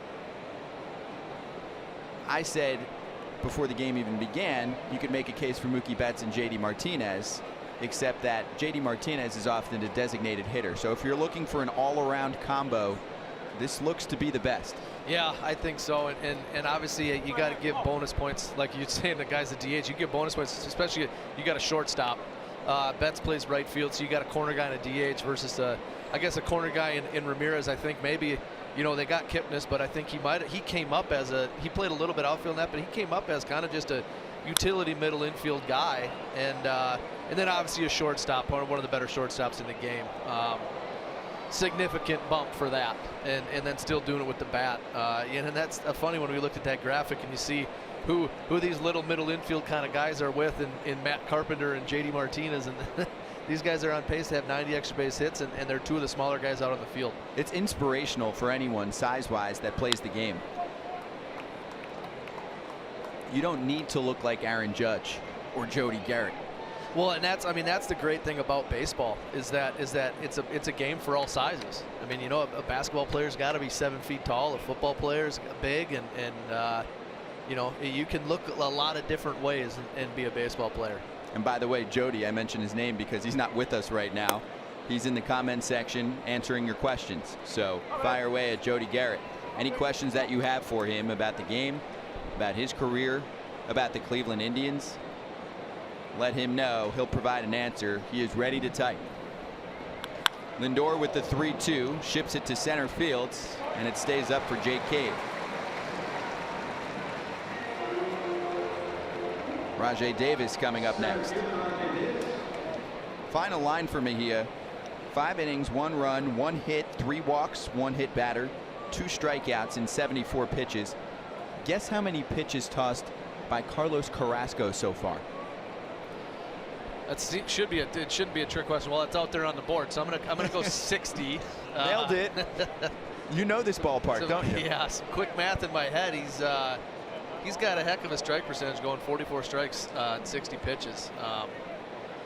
I've seen him do it before. I mean, that's kind of what he does. That hard fastball, that hard slider, and I mean, he's got the ability to just cruise through lineups. And I mean, 12 pitches an inning.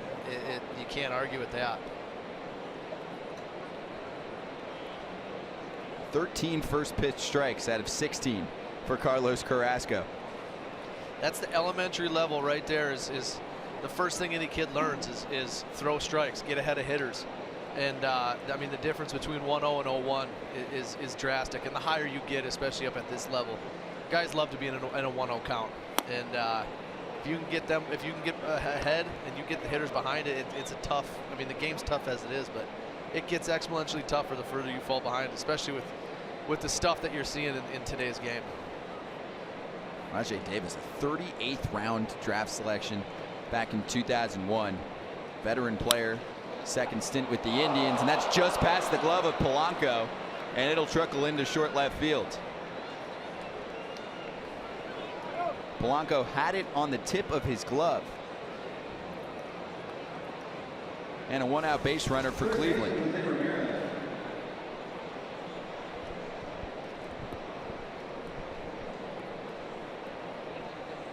That just, you almost got to give that an error, I think. That's it's ruled a base hit. Is it really?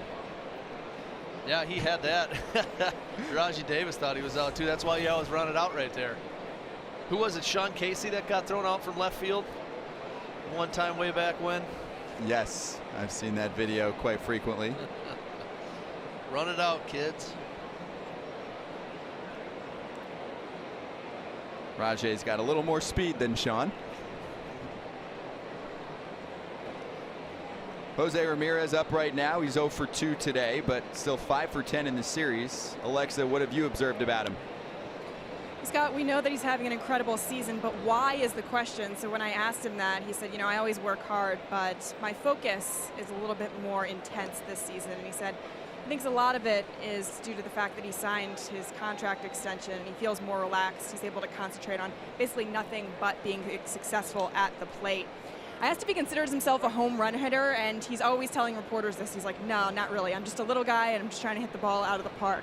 And I said, so who's the MVP of this team? And he pointed to Francisco Lindor. He said, he's the circus clown. He's the guy we fool around with and have a good time. But when it really comes down to it, he's the guy that works really hard, and I try and model myself after, which I thought was pretty interesting.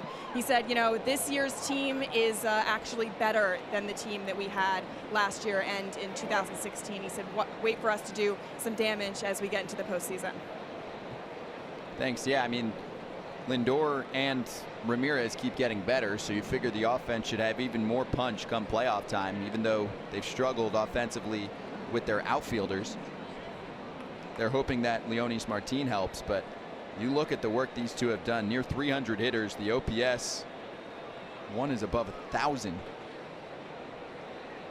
They might cancel each other out for the MVP case, and that's ripped to right field by Ramirez. He's done a lot of that in this series. And moving from first to third is Rajay Davis. He fought off a couple good pitches and just got something there that he could hit. And man, he's fun to watch. It just the hack that he takes. I mean, look at the focus, and he got a fastball that's supposed to be away and kind of just ran back over the plate. And that's what he's supposed to do. I mean, that's why you're hitting in the 3-hole. And they got speed in front of him. Rajay Davis goes first to third.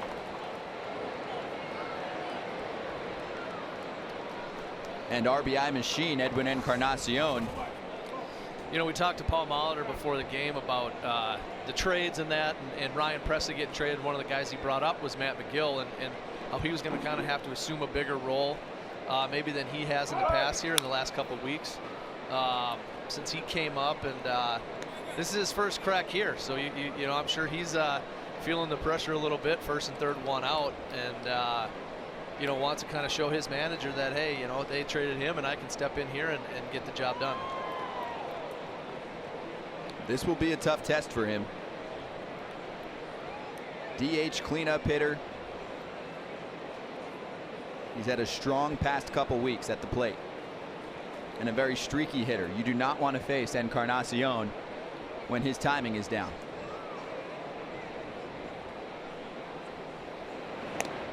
And they'll try and keep Ramirez tight against the bag. 25 stolen bases for him this season. Most in the league. It's not too often you see a guy leading the league in home runs and stolen bases, is it? What an incredible performance so far from Jose Ramirez, and we still have 2 months on the major league calendar. Johnny said J-Ram going to steal second, and he tried on one of the pitches that was fouled off.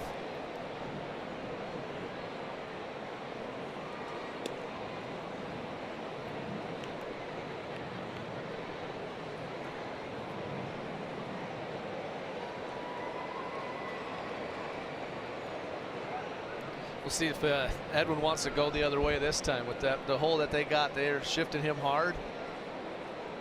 Yeah, and especially, I mean, they got a guy on first base. They're not going to really be able to turn a double play here. And here goes Ramirez for second, and now Davis coming home, and he is in there. One of the most aggressive base running teams in baseball pulls off their first run of the game. It's Rajai Davis with the stolen bag at home, and it's 1-0 Cleveland. Boy, that would have been a heck of a play by Adrianza coming from behind second base. He gets the tag on his heel, on Ramirez's heel, and still almost made the throw. Great play by Adrianza, and also, I mean, a heck of a jump by. They're waiting to see if Ramirez should head back to the dugout or not. We do know Davis is safe. It looks like we'll have a replay review. I think he gets him on the heel. It looks like he makes that tag and he clips his heel. Yeah, he got him. And then Ramirez is out. And that's when he wheels around and makes that throw. I mean, that would have been one of the more incredible double plays I think I've ever seen. But Davis just a little bit too good of a jump, a little bit too fast. Executed well. They'll take the trade. If you trade it out for a run, you'll probably win every game. So it's a good play all around. Cleveland likes to run. Ramirez, like we mentioned, leading the league in stolen bases. He won't get one there, but he helps his team. They pay enough attention to him at second, and Davis with the speed home, and the 1-0 advantage for the Indians. Trying to take a series against Minnesota for the first time this season. You're right, though. That is Javi Baez-like with the tag. Yeah, that's a quick tag on the heel. He knows he got him, and for him to be able to wheel around like that, and especially where he's coming from, he was shifted. He was a little bit closer to second base. I think if Encarnacion hit a ball somewhere on that left side, then maybe they were going to try to turn some sort of a weird 5-4-3 with him coming from the other side, double play. But that's a good play by Adrianza, and I mean, great jump by Rajai Davis. That thing happened quick. It does not count as a stolen bag at home for Rajai Davis, but a run does score on a fielder's choice. 1-2, 2-out pitch. Encarnacion down the line. He's in business, and he will go for 2. Here comes the throw, not in time. So sliding into second base is Edwin Encarnacion with a 2-out double.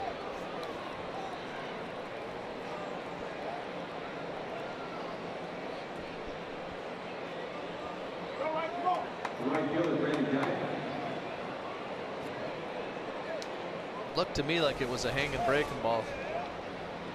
Kind of caught inner half of the plate, backed up on him a little bit, a slider, and Edwin Encarnacion's made a lot of money hitting that pitch right there. That's kind of what he's up there to do, and he doesn't miss that one too often. No, he is not missing mistakes right now. And a fun personality to have on the team. He's asking his teammates, why did you run? I would have brought you home. That's what I do. That's my job. I don't think Ramirez, well, if he doesn't get thrown, he doesn't score from first on that one. I think that Rosario plays that corner pretty well. He's got a few outfield assists coming off of that corner right there, whether it's guys trying to go first to third on him, or that guy there, like even with Encarnacion, where he tries to sneak into second base. And Rosario's got the arm in it, and he knows how to play that little corner over there. But yeah, I think Encarnacion could smell one, and he got it taken away. A run for Cleveland and the newest member of the Indians. The first at bat for Leonis Martin, acquired yesterday by the Tribe.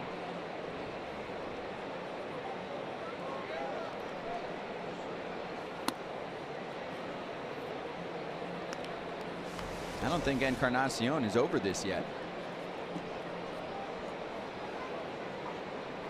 I think that's one of those things they're buddies, and he knows they got to run. He probably might have wanted an RBI, but they scored a run there. I think he's as much as anything just joking with him. Completely. In jest. Yes, there you go. Messing with his teammates.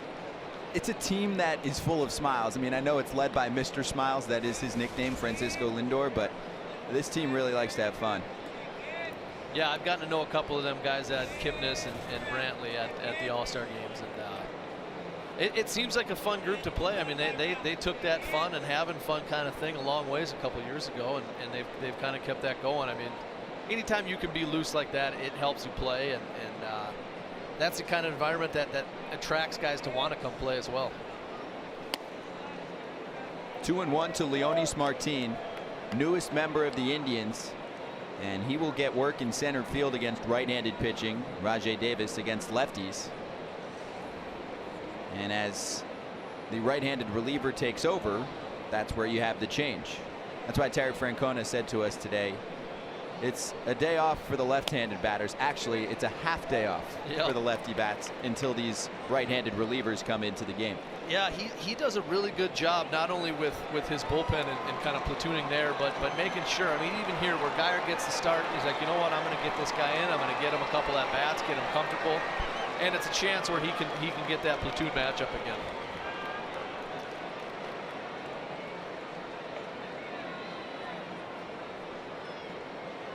First at bat as an Indian. Stays alive. It's 2-2.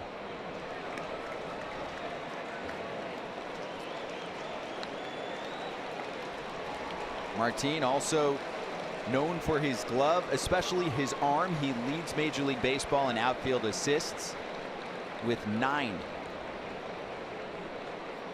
So we should see him in the field in the next half inning.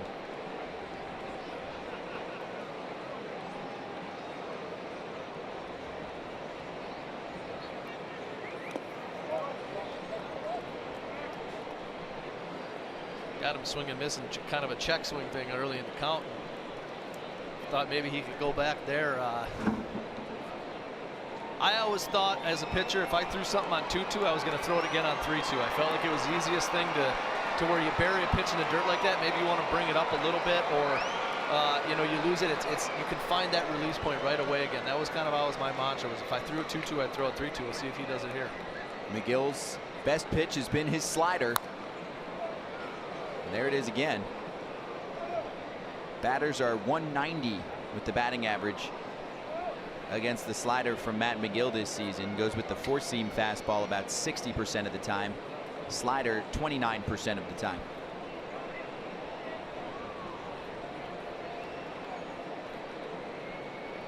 A 31st round pick by the Dodgers back in 2008.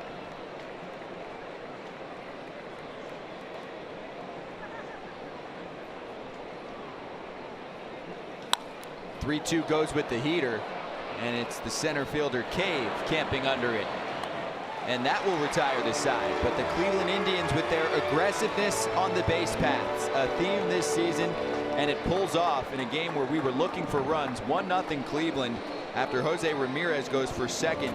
He is caught, but Rajai Davis during that time period scoots home and gives Cleveland a 1-0 lead as we're in the middle of the 6th inning. MLB Live on Facebook Watch, and Cleveland fans, you probably had fun watching not just the Indians play this past weekend, but also listening to the great Jim Thome up in Cooperstown. On greatest guys to ever play the game of baseball. Jim Thome. That was a missile. Take a bow, big man. One of the game's true superstars. You can put it on the board. Goodbye, baseball. Hello, record book. Welcome to the 600 Club. What a group that you just joined. Take it to Cooperstown. Jim Thome, a Hall of Famer and an incredible person. An interesting story when the Indians reacquired Thome back in 2011. Josh Tomlin had the clubhouse attendant order him a Thome jersey. And when it came, he said he was a little hesitant to ask the Hall of Famer to sign it, so he went up and was getting advice from everyone about how to approach him, and they said, just go talk to him, you'll see what we mean. So he goes up to Jim Thome and he says, will you sign my jersey? And I just want to read you guys what he wrote on this jersey. He said, you're a great teammate, a class act. I enjoyed playing with you. Best of luck in the future. Jim Thome, 600 home run club. And Josh Tomlin was absolutely blown away by that. He said, you know, he didn't owe me anything, and he wasn't above it either. So he said it was an incredible moment for me to have somebody who I really admired go ahead and put that on that jersey. So he said it's going up in his hallway in his new home, and it's going to be the first thing that you see when you walk in. Yeah, Alexa, Jim Thome is one of the nicest guys. I don't even want to just say in the sport. I mean, on the planet. I work with him over at MLB Network TV, and he is just a pleasure to work with. He'll open the door for everyone. He'll make sure everyone's okay, know everyone's name, just a class act. And Indians fans know him very well, and so do Twins fans. Yeah, I was fortunate enough to play with him a little bit, parts of both of those years. I mean, everything you hear about him is true, and it's not exaggerated. He's larger than life, and just such an awesome dude and a teammate and a person. You know, he inspires everybody around him, and you want to watch a guy with a work ethic and learn what it takes to play till you're 40. That's the guy you want to watch. And we're asking for your favorite Jim Thome moment. Tom Urban said when he hit a walk-off game-winning homer at Target Field off the flagpole in his first season as a Twin. So that was with you. I can tell you a story about that. That night, I had pitched in the game. Kevin Slowey was on our team, and he was a starter. He wasn't pitching. I had pitched in the game, and I was sitting in the dugout, and he came through probably in the 7th or 8th inning, somewhere around there, and said he puts one hand on both of our knees, and he says, boys, I got a feeling something special is going to happen tonight. Wow. No joke. He said that, and I ended up going up, and I'm sitting in the clubhouse, and after the game, I grabbed Slow, and I'm like, are you serious? This guy? And you know, we joke about it, and you know, he goes, I just had a feeling like it was no big deal. He goes, I just felt like something special was going to happen. I didn't know it was going to be me. But that was that night, and he hit that ball off Matt Thornton. 8th strikeout for Carlos Carrasco. We're talking about Jim Thome. And you can join us in the comments section with your favorite Jim Thome moment. Evan saying, while with the Indians, I saw Thome hit the big white curtain in right field in Minnesota at the old Metrodome many years ago. And also David, Thome's go-ahead home run in the 1995 ALCS Game 5. That's a classic one. Breaking pitch in there for a strike to Adrianza. I ran into Thome 4 years ago, maybe 3 years ago, Christmas time in the airport with his family, and we were going out west to see my wife's family, and we were taking Southwest, and we see Thome and his family, and he sees me. He's like, Jody, and I'm like, hey, Jimmy, what's going on? He's like, hey, I'm taking the family to Park City, and I was like, awesome, you know, and his wife was there and his kids were there, and I'm, you know, it's Jim Thome, right? So I'm like, Jimmy, Southwest, Jimmy? And he's like, oh, the kids love it with the peanuts and everything. And I looked at his wife, and his wife rolled her eyes, you know, and I'm like, well, you know, Jimmy loves it, but that's classic. I think that's what we're trying to say. He's just a nice guy and just super down to earth. Because sometimes he likes to fly private, and I work with former pitcher Dan Plesac, who said that a game got switched around and he was trying to hit his daughter's, I believe, recital or graduation, and Jim flew out of his way to somewhere in the Midwest to drop him off with his plane. It's yet another strikeout for Carlos Carrasco. So let's give you the numbers here. 9 Ks.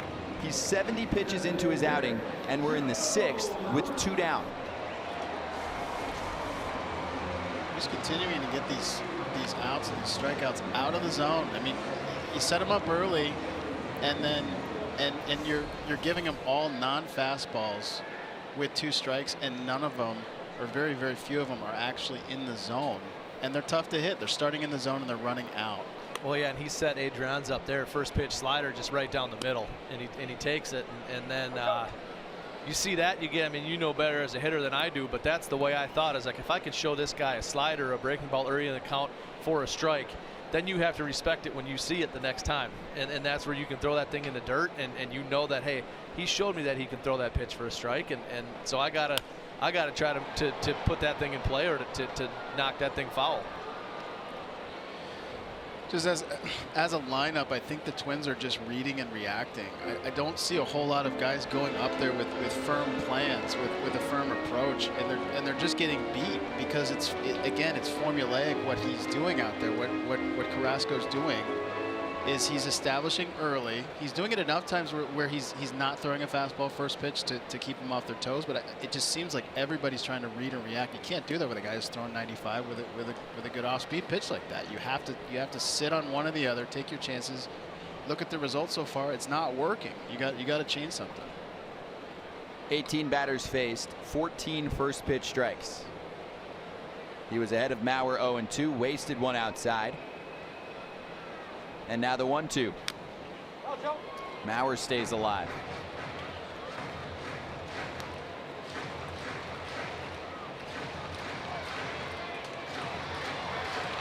And Mauer's a bit of an anomaly because, you know, he's so short, he's so compact to the ball. He can be a little bit more of a read and react, and he's a great two strike hitter. But I would be ambushed at first pitch fastball. I mean, your whole lineup at this point. I mean, I would be trumping through the dugout saying, guys hit his fastball, because we don't want to get to his breaking ball with 2 strikes. But his first pitch to his last batter was the slider. Like I said, well, that's what you said. He's doing it enough. He's doing it just enough that they can't assume that he's going to throw one. And if you have any split second doubt, it's too late. I mean, you know, 95, 96 miles an hour, you don't have time to react to that. So that's just what makes guys tough. I mean, Joe Mauer making him work. And if anyone can pull off a hit against Carlos Carrasco, it's the leadoff hitter for Minnesota. 13 for 34 in his career against Carrasco, so that's a high 300s batting average against the Indians right-hander. I think he's got a 300s batting average against every pitcher, right? I mean, lifetime his batting average is above 300. And he's having a really strong month of July. 1-2.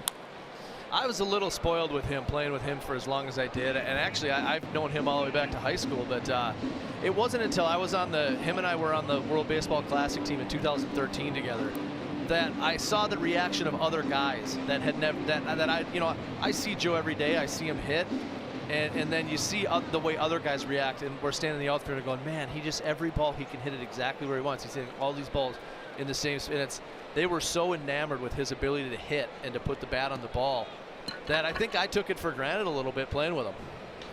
8th pitch of the at-bat, and he smokes it past Alonso and down the line. All the way to the corner, and Joe Mauer is going around second. A little trouble in the corner for Geyer, and he slides in safely with a 2-out triple. Joe Mauer cracks the code.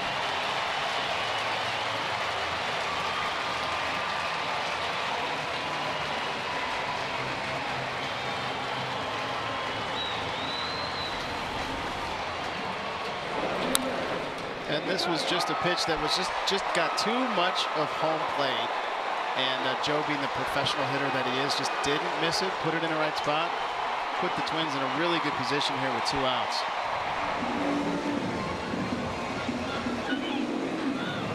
Just caught a little bit too much of plate, probably 4 inches up and 4 inches more over the plate than he wanted it. And that's kind of what he threw him the first time up, where he struck him out. Maybe a little down from that, but left that one up, and that's what good hitters do. The same way Encarnacion did last inning. That's kind of what these guys can do. Triples are not part of Mauer's game. The last one for him, August 27th of last season in Toronto. He only had one last year. So he's good for one a year in August. Well, I think this was a real key pitching mound visit here by Carl Willis, just trying to slow everything down here. They may think to put Rosario on here. I think they may end up pitching to him as well.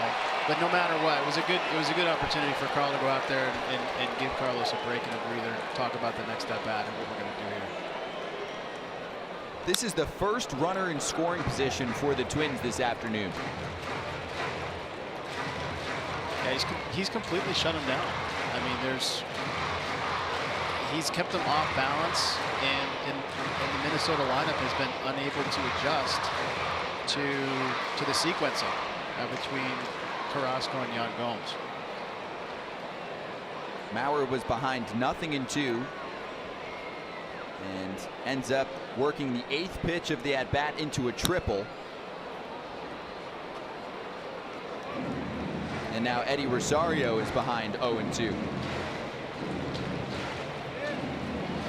And you know those righties, as a lefty hitter, those right-handed pitchers that start on the far side, on the first base side of the rubber, like Carrasco does, can really jack you up. I mean, if the guy's fastball is running, it makes it run even more. He gets that angle because he's starting on that extreme opposite side of the rubber, and that's where Carlos is. It makes it tough to square up the ball.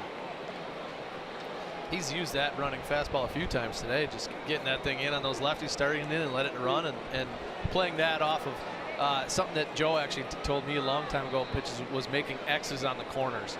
If you could have a ball run this way on the corner and run the other way and do that. That was the guys that he had trouble with, were guys he would say can cross both corners with a two-seamer and a slider, or a cutter and a running, a run back two-seamer, whatever it might be.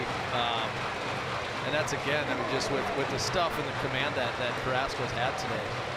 That's kind of what you're seeing is he's working that inner half of the plate to these lefties and trying to get them to swing over that slider.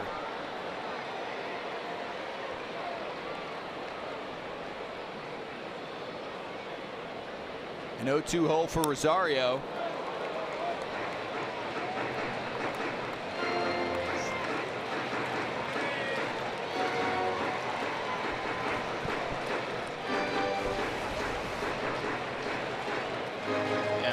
This is a really good protect here with 2 strikes from Rosario. I think on that slider, I think he's changing speeds on that slider. He's throwing it hard and then almost like a cutter. Yep, and it's like that one probably backed up a little bit, where he's not. I don't know if he's trying to just get that like over the plate and down more than trying to like wrap it under. But like you said, a great job by Rosario just to kind of play survival mode.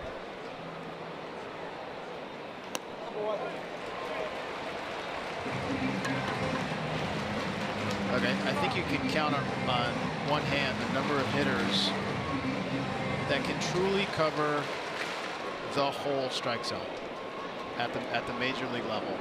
And being that's the case, you have to take an approach because the pitchers are simply too good with what you got on home plate. Rosario goes after the pitch, and Gomes holds on and slaps on the tag for the strikeout. So Carrasco ends up striking out the side, does give up the Mauer triple, but he stays stranded there. It's the 10th punch out for Carlos Carrasco. 1-0 Indians after 6, and Rosario, who has punished the Indians in his career, is now 0 for 11 in this series.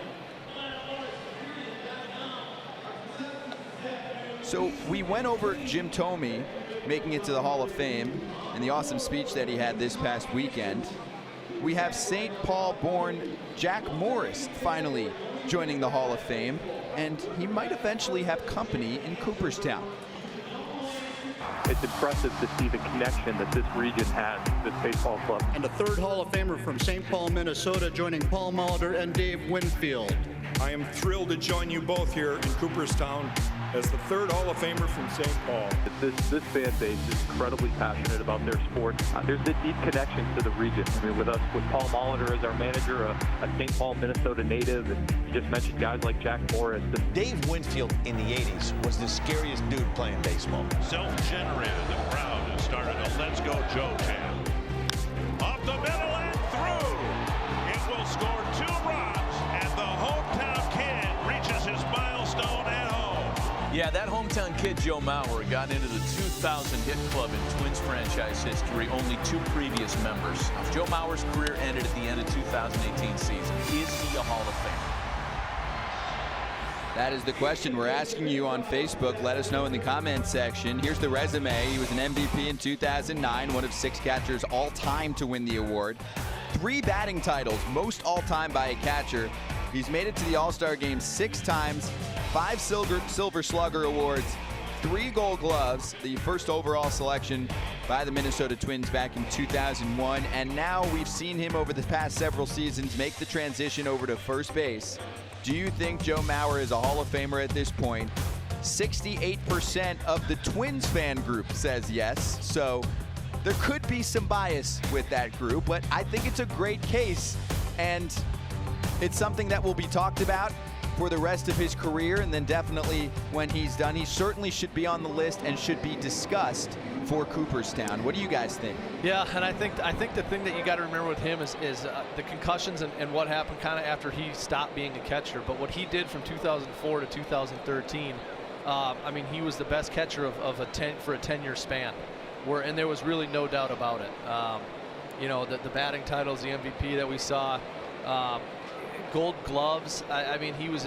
I got to throw to him a whole bunch. Obviously, I mean, it's just all around. And I think if you're that good at a position and you've done things at a position that no catcher's ever done, you got to start getting some serious consideration. What the knock on him is kind of what's happened since he stopped catching after the 2013 season with those concussions, and that's, you know, maybe people forget how good he really was, because he's removing some of his prime and putting that not as good of performance in the middle of that.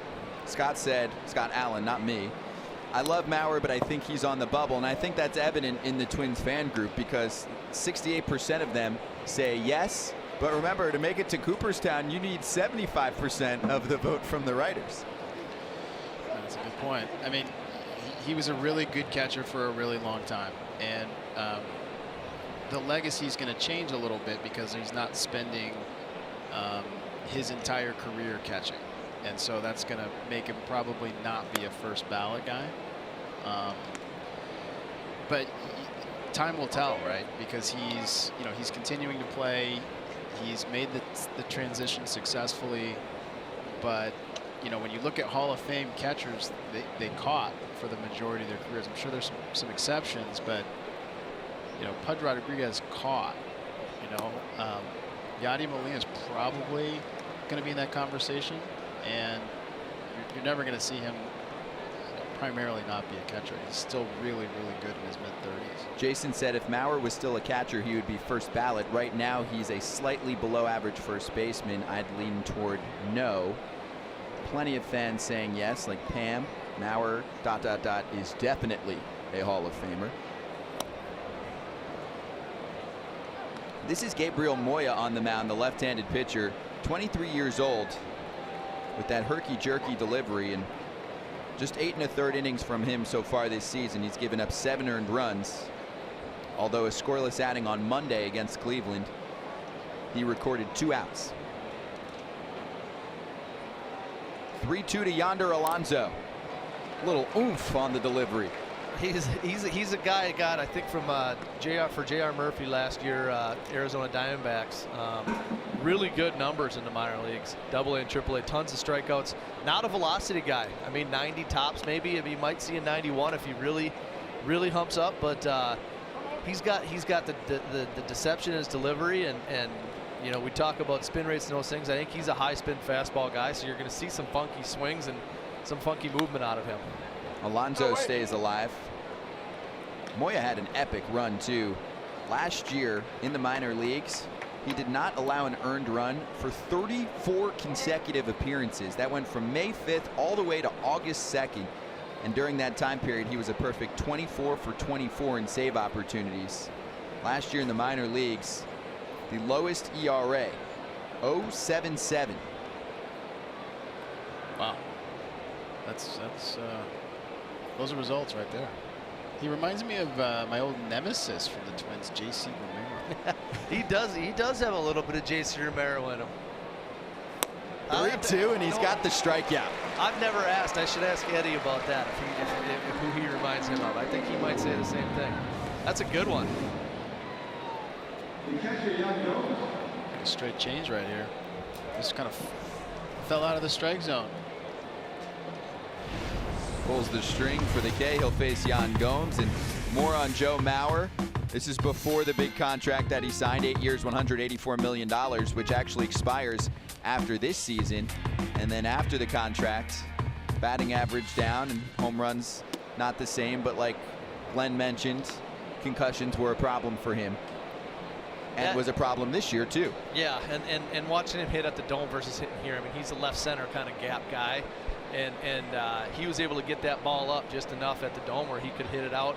And here, you know, and I think the other thing that's gotten him a little bit more as time's gone on is shifts. That teams, I mean, we used to call it, there'd be like a chopper up the middle at the Dome, and we would call it a Joe Mauer single no matter who hit it, because he was so good. I mean, he did that to Carrasco in a second at bat, that ball up through the middle. They never shifted. And it was Alex Gordon and Lorenzo Cain that started pinching the gap on him, and they started playing down the left field line and taking away balls that used to be hits for him that weren't. And I think that's something that's in there too. You know, as shifting become more prevalent, he was a guy, and like I said to Jody when I at the World Baseball Classic, where he hits that ball in that same spot, and when you hit the ball into the same spot, they're going to end up playing there. And that's kind of the way shifts. He's so consistent with his approach and not pulling the ball. He wants to see the ball deep. He wants to hit it to left center field. And, you know, it ends up, you become a little bit easier to pattern that way. That's on a bounce. Jake Cave, it gets past him. And heading to second is Melky Cabrera. Jake Cave, not a usual center fielder. That's actually the third time that a ball has skipped past him since the All-Star break, but he recovers quickly. Melky Cabrera puts himself in scoring position with 2 away. Yeah, this isn't an easy play. When you're coming in as a center fielder, it's not an easy play, but this is something. This is a ball that you absolutely have to keep in front of you. You got to pull up. You got to say, I'm not going to get it. So don't let it get past. Keep your body in front of it, because the consequence, of course, is that now you've got a guy in scoring position with 2 out and a pretty good hitter up at the plate. It's a base hit and then an error against the center fielder. And this happened on Monday in game 1 of this series. Twins end up winning that one in walk-off fashion, but in the top of the 6th inning, he dove for a Yonder Alonso fly ball, missed it, and it ended up turning into a run. This is Eric Gonzalez, number 9 hitter. Yeah, you almost want to see a guy in that situation, especially in a tight ball game here, 1-1 ball game.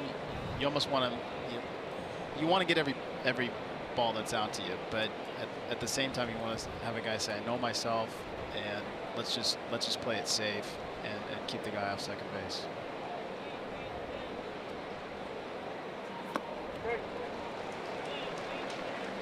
Moya 1 pitch away from escaping. He struck out Alonso. Yan Gomes flew out to right field. And now Melky Cabrera planted at second base.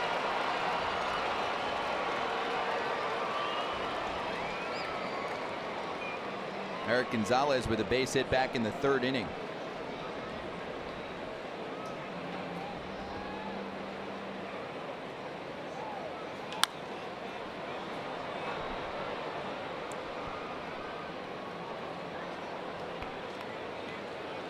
And in Moya, I think you've got a guy who, you know, based on his minor league numbers, those are Nintendo numbers, right?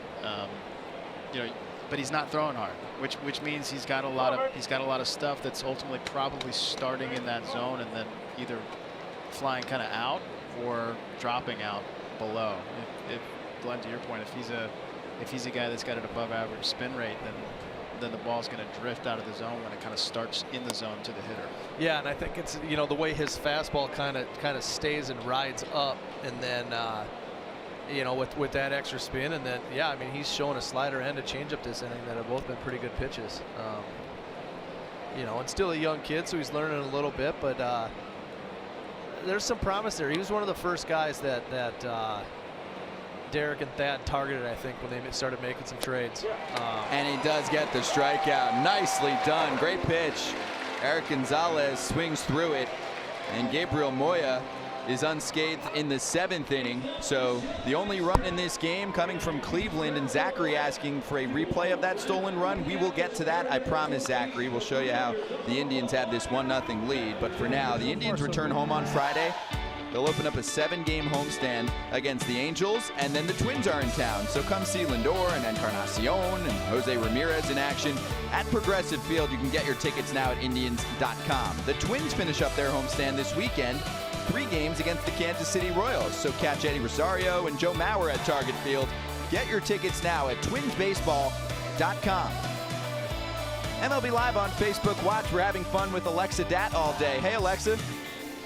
Yes, Scott, we've been monitoring the fan photos all afternoon, man. People are having an absolute blast at this game. Chris rocking his hat. We've got Tracy showing off the entire ballpark and the city with kids and family and everyone having a really good time here.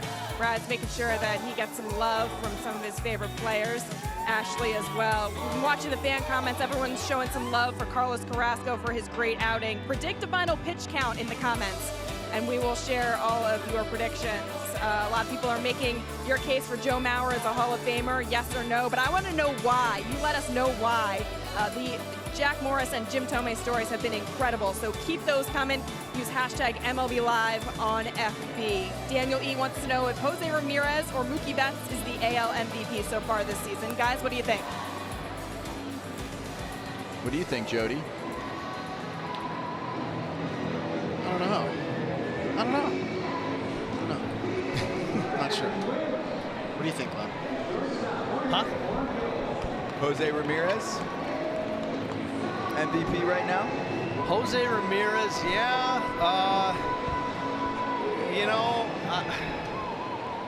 he's probably putting the heat. I mean, you got Mookie Betts. I think Mike Trout's still having a heck of a season. I feel like Mike Trout kind of falls into the LeBron James thing, where he's so good that the standards get raised so high that then he can't achieve them. And where LeBron James, I mean, he's still the most valuable player in the game, and he never wins the MVP.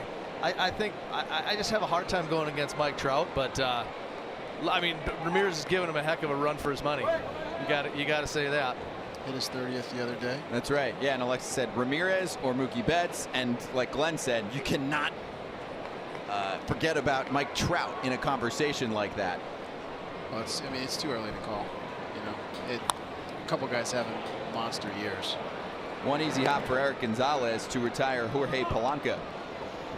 And you know what? It's probably going to matter. Unfortunately, it's probably going to matter whose team goes farther into the playoffs. The Angels probably aren't going. Right? No, but the MVP is only for the regular season. Well, theoretically, right? But what do you mean theoretically? Do you think there's a conspiracy theory here? Yeah, no, I mean the votes come in before the playoffs begin. I think that human beings are making the decision. It's not a computer, and that's true. The fact that teams are going in to the playoffs would lend itself more to somebody on that team being the MVP versus somebody whose team did not get there. Oh, you're saying right. If a player is playing for a team that makes it to the postseason, correct, then he has a better shot, and that is definitely consideration for some voters. It's the case. It's unfair,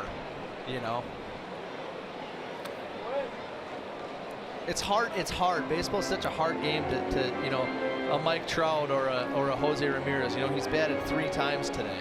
It's hard to you don't have the impact day to day that you can have in other sports. It's so hard to determine, if you know, I mean, I get what you say. Hey, if Mike Trout wasn't on the Angels, they still would make the playoffs. But he's still, they would be so much worse. Like you can still provide value to a team even though you're not maybe getting them over that hump into the playoffs or whatever it might be.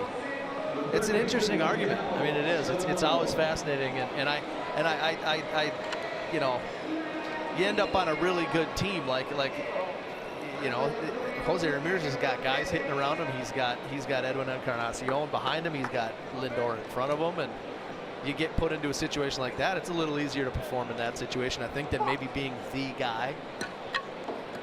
Morrison rolls into the shift.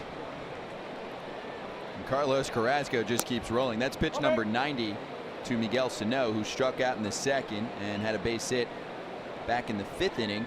And let's throw it into the comments section then. Do you think that wins and losses should be a factor in MVP voting? Let us know. Yes or no?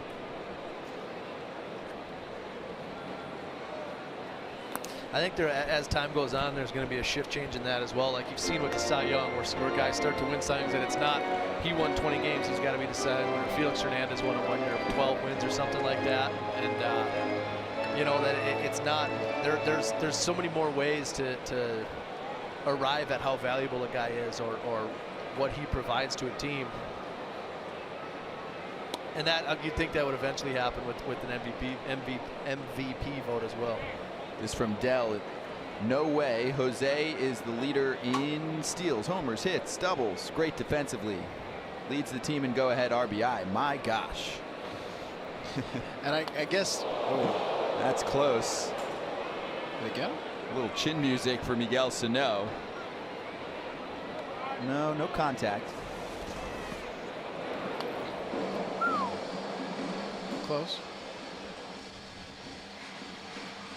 Yeah, I think that was just my hesitation in my answer, you know, because there's so many different ways to evaluate it, and you can't not factor in a team's best player when they go into the playoffs.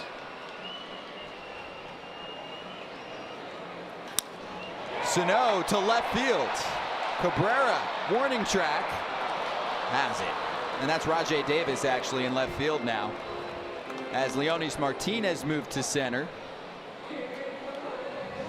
And Melky Cabrera's in right. Brandon Geyer out of the game, so they have a center fielder in left. And there was definitely some distance on this ball for Miguel Sano, looking for his first home run since being called back up to the major leagues. And this pitch, right, I mean, this is a great swing. It's a 3-1 slider away.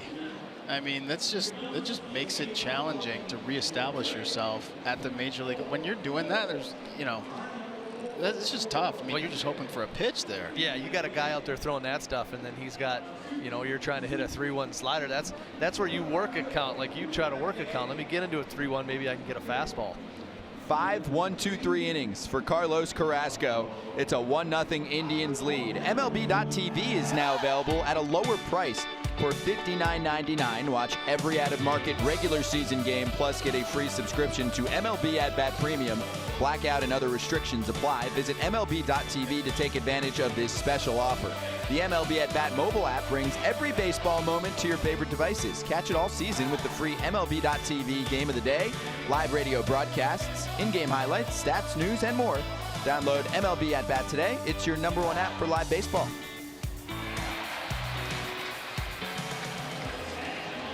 Yeah, claps from the fans on both sides for the starting pitchers. Adalberto Mejia, though, due to pitching 2 days ago, or 3 days ago, had to leave after 74 pitches, 5 scoreless innings, while Carlos Carrasco has now dealt 7 scoreless. We have reached the top of the 8th here at Target Field. 1-0 Cleveland. What are the folks on Facebook saying about the decision on the MVP? What are the fans? Okay, well, Jesse said the most valuable player should be on a good team. Will Hess said agreed, MVP is based on if team makes it to the playoffs. Good point. A lot of that coming in where fans want to see a player that's on the winning side of things, even though 1 out of 25 on a roster doesn't quite equate to what it would on, say, a basketball court, right? Wow.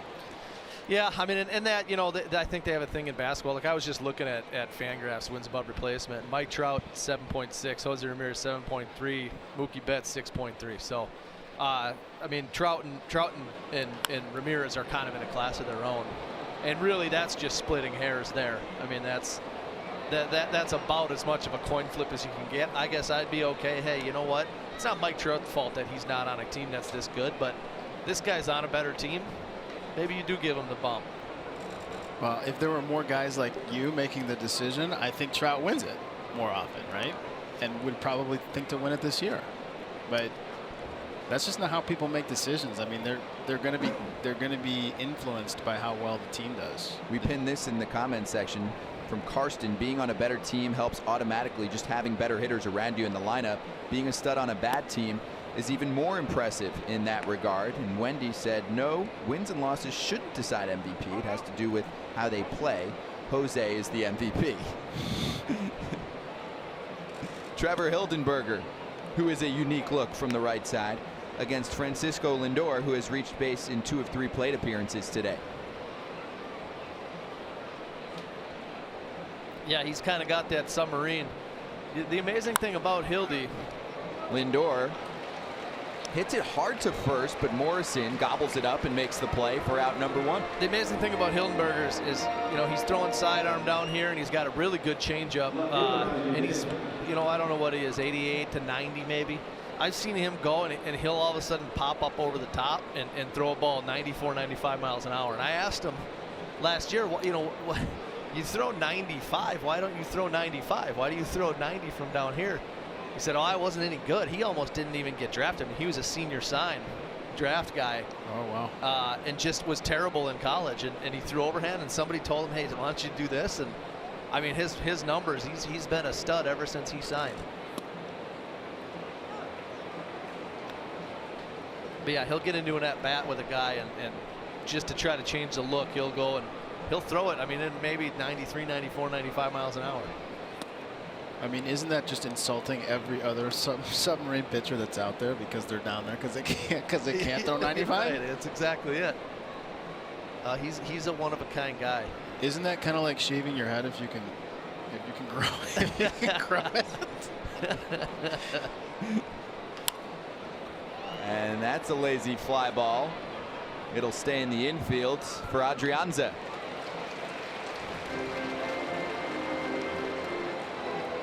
I mean, if you're talking about me and shaving my head, I do that because then it doesn't look as gray. So I don't know what. Well, I just threw myself under the bus because I shaved my head. Yeah, well, that's what I'm looking. Yeah. It looks like you actually might have a full head of hair up. Yeah, I do.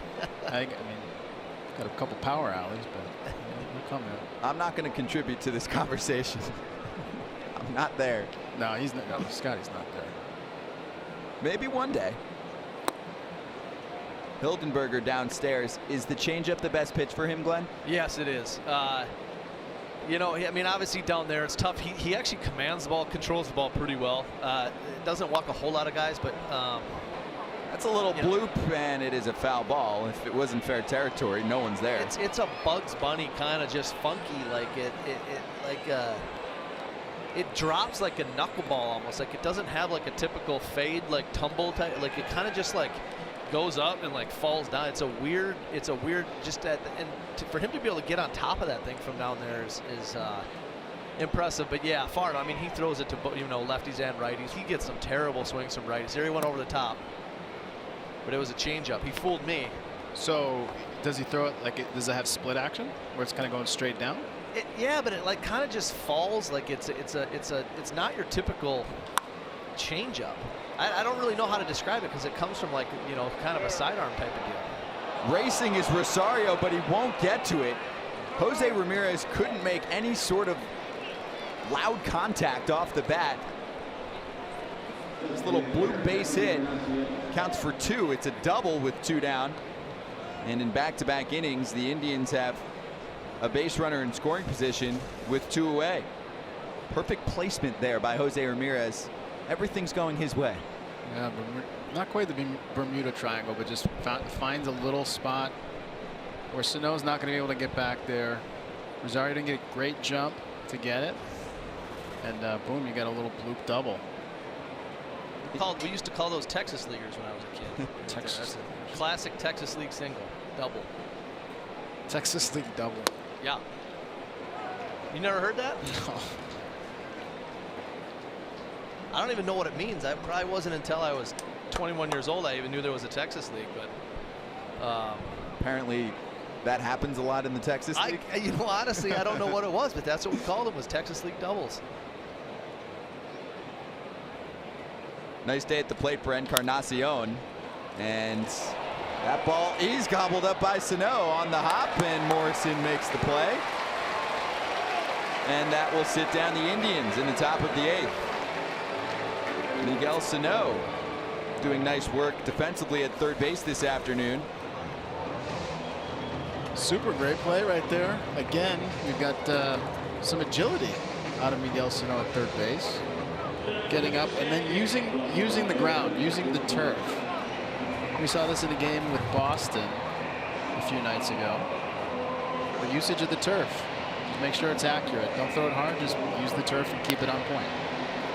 Add it all up, and we still have a 1-0 score. 6 hits for the Indians and 3 for the Twins. And Carlos Carrasco is dominating the conversation right now. We'll see him for the bottom of the 8th inning. He is 10 strikeouts deep right now against Minnesota. Not many baseballs put in the air. You watch every one of these pitches. That slider he's got going today, command, control. You know, I mean, he's doing it all. 10 strikeouts. He's got himself a 1.63, and this is the difference in the game. Jose Ramirez going for second. Great tag from Jorge Polanco, but his throw is too late. Rajai Davis sneaks in for the lone run of the game. And here we stand in the last of the 8th. 2 more chances at the plate for Minnesota to try and get at least 1 on the board against Carlos Carrasco. His 3rd double-digit strikeout performance of the season. And now he looks to add on. The Tribe going deep into the trick bag there for their only run. That's something that will play very well in the postseason, too, if you have a pitcher's duel. The speed of the Cleveland Indians, and they get even faster now with the addition of Leonis Martin, although he hasn't been running as much this season. Plenty of wheels for Martin, Rajai Davis, Francisco Lindor, Jose Ramirez. This team can run. And they did right there. They just leaned into the strength of the ball club to manufacture that run. So let's throw this to the audience in the comments section as Max Kepler takes the first pitch. It's 1-0. If Carlos Carrasco gets through this 8th, I'll put a number on it. He's at 95 pitches. Let's say he's at 108 after this inning. Do you let him go another frame and pitch the 9th? Or do you head to the bullpen? I'll ask you guys, and then we're asking everyone here on Facebook. If Carlos Carrasco is at 110 pitches or less after this 8th inning, do you throw him back out there for the 9th? There's 2 ways to look at this. One, the Indians bullpen has struggled, and they're missing Andrew Miller right now. But on the other end, they do have some of their big arms available, and their relief pitching has been much better lately. I think in a 1-run game, Kepler comes through. That's a base hit to start off the bottom of the 8th for Minnesota. In a 1-run game, you got to be a little careful with you know, and they've got a little bit of a lead on the Twins, but you know, I mean, you still want to try to win this game, win a series, and move on from here. But they've got a full pen. I mean, they got to, if they can get through 1 inning, I think that's not too much to ask out of a bullpen, and some of the arms that they have down there are clearly capable of doing that. So, you know, I'd be shocked if he goes back up for the 9th. I don't see it. Bill says goes into the 9th but gets somebody up. Paul said no matter what, he goes for the 9th. Thomas said the Indians have Brad Hand. He will close. A lot of caps in that comment from Thomas. Yeah, I think that's kind of where I'm coming down on it. Cody Allen can pitch too. Yeah, okay, well, yeah, we did. Tito had said that this morning, that Cody's available. That I think that you got to be careful. You're getting close now to be going the 4th time through. I know you said he's better the 2nd time through, but Cookie can go 200 pitches easy if he wanted to. Cookie like pitches. You know, you get the 4 times through. It's just a one. I mean, you know what? If it's a 2 or 3 or 4 run game, 100%, I'd do it. But you want to be careful in a game like this where runs are at a premium. The Twins have won 7 of 11 matchups with the Indians so far this season. And they'll pick up another series after this getaway day on Monday in Cleveland. 4 games between these two teams. We're also into August now. Might be time to start managing a little bit with these guys' pitch counts. You know, cutting back a little bit, getting ready. You don't want to be presumptive, of course, and that's the danger, right? As you start to plan for October and August, and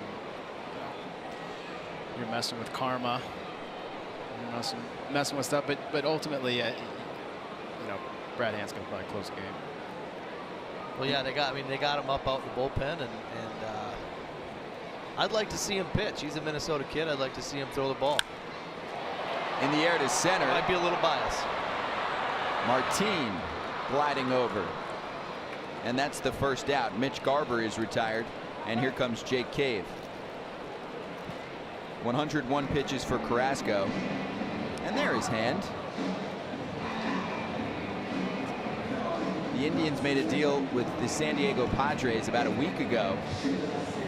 They acquired Hand and Adam Simber in exchange for Francisco Mejia, their top minor league prospects. And the move will be made right now. Brad Hand coming into the game. The season high pitch count for Carlos Carrasco was 117. He'll go 101. And Terry Francona will head to his bullpen. And keep in mind, this team is off tomorrow, so everybody is available out of the Indians bullpen. Big smile from Carlos Carrasco. What a day for him. He was outstanding. I mean, he did an amazing job. And with a guy that's coming off, I mean, remember he's got a Tommy John in his history as well, coming off in 2011. But we're glad that he's out. Hello.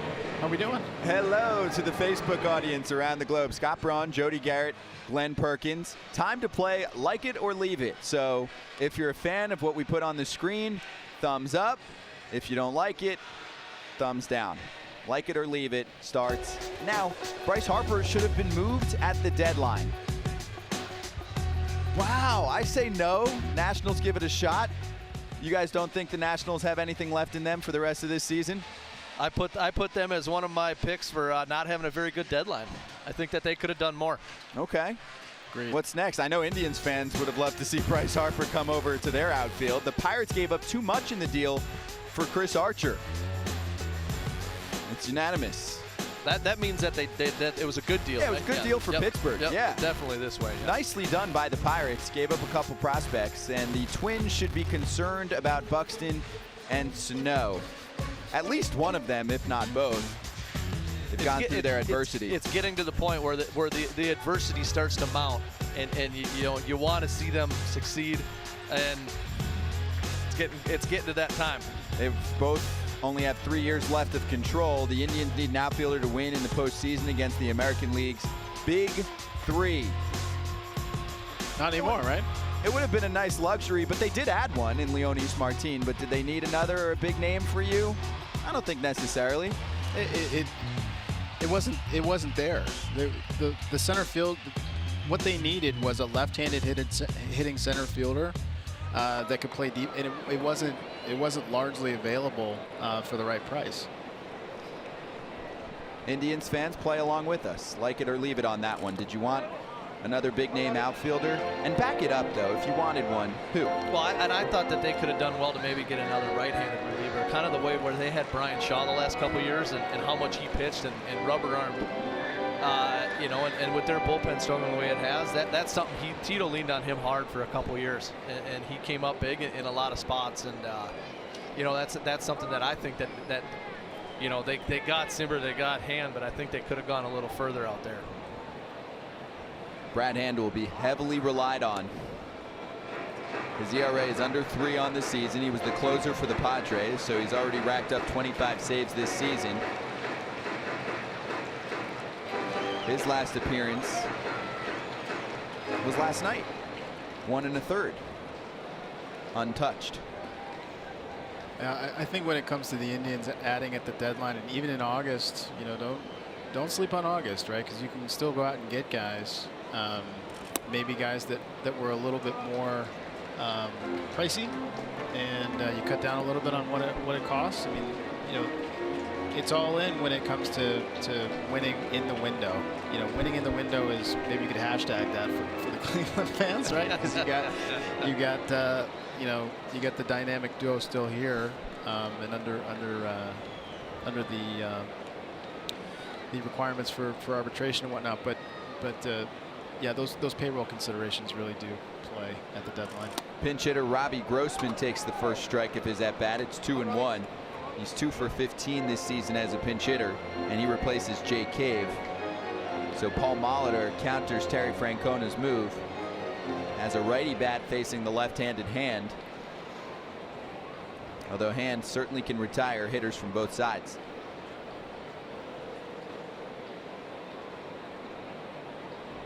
Margie, if it isn't broke, don't fix it. Great team, just wish they would focus on their running instead of looking to see where the ball is. Trust the base coaches. Alexa, what else can you tell us about Brad Hand?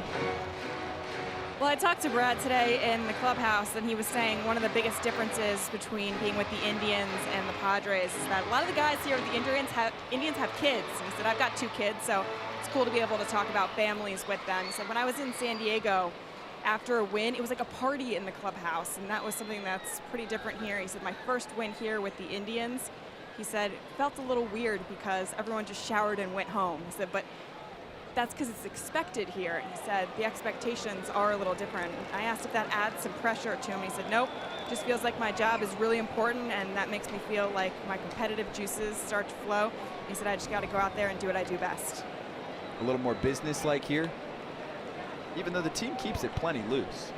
Well, yeah. I mean, and you know, clubhouse cultures from place to place. Look, if there's something that's different about one class to another, I'll never forget that. It was an ascent vertically within the Cleveland organization, where you go from AA, where everybody's largely single and no families, to AAA, where there were families and there were older guys, and you know, game got over, and everything was just different. It was colder, almost. It felt colder to me. It was like, hey, what are we doing? You know, and it's like, I'm going to go home and see my wife. You know, take my kids in and kiss them, and that's it. Okay. Problem? That's it. Just another day at the job. Right. 3-2 from Hand to Grossman.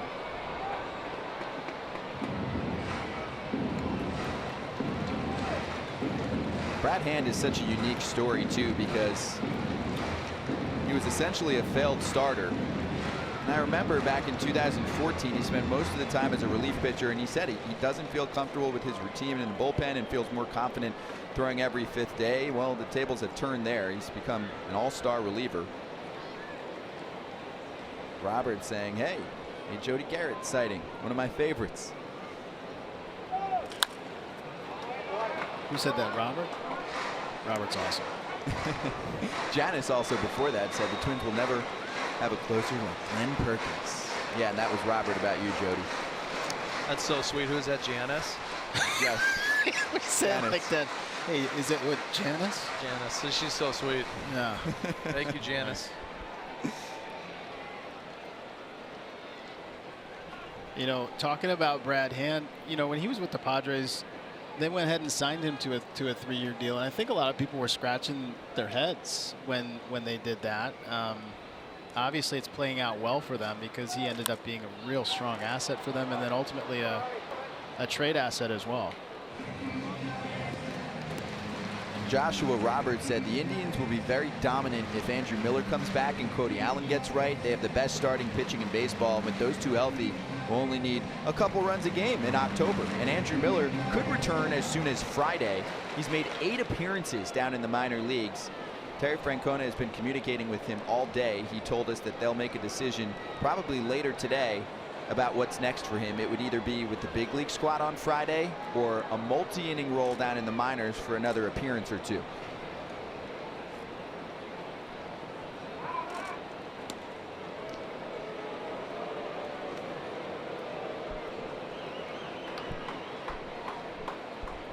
is a heck of an at bat by Robbie here. 9 pitches. And Kepler's over there trying to distract him. See how it turns out, but this has been a heck of a battle. I think he's fallen off about everything he's got.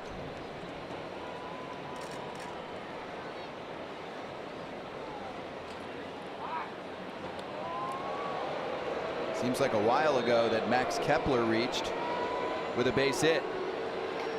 Glenn, what do you think? Do you think that when Andrew Miller comes back, there is a conversation about who Tito calls down to in the bullpen, which lefty, assuming that Miller comes back full strength? I think as time goes on, I think Miller's going to be the first one up, kind of in that first spot where you want to make sure that if you have a lead, or maybe it's if they're down a run that you might see Hand.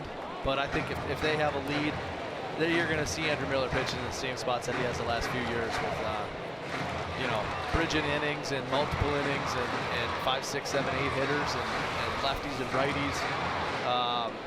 I would think that Terry's probably a little more comfortable with Hand trying to face as many lefties as possible, where as we've seen over the years with Andrew Miller, I mean, he threw a slider last year and hit Dozier in the knee that he swung at. So he can face lefties and righties just the same, and I think he'll be his first one. Then obviously I think they'll stick with Cody Allen there in the 9th. Kepler's running, 10th pitch of the at-bat. Ball 4. Grossman gets the base. So up to second goes Kepler. And Adrianza due up next. This is not a bad pitch. I mean, I'm not sure what the data is saying, that little box, but that's a pretty darn good pitch right there. That's been a strike in the past. And welcome to the Minnesota Twins, Logan Forsythe. He will replace Adrianza. Apparently got into Minneapolis at about 5:30 a.m. this morning. Took the red-eye flight from Los Angeles. Involved in the trade that sent Brian Dozier to the Dodgers. He can play a number of positions. 31 years old. Hitting .207 this season.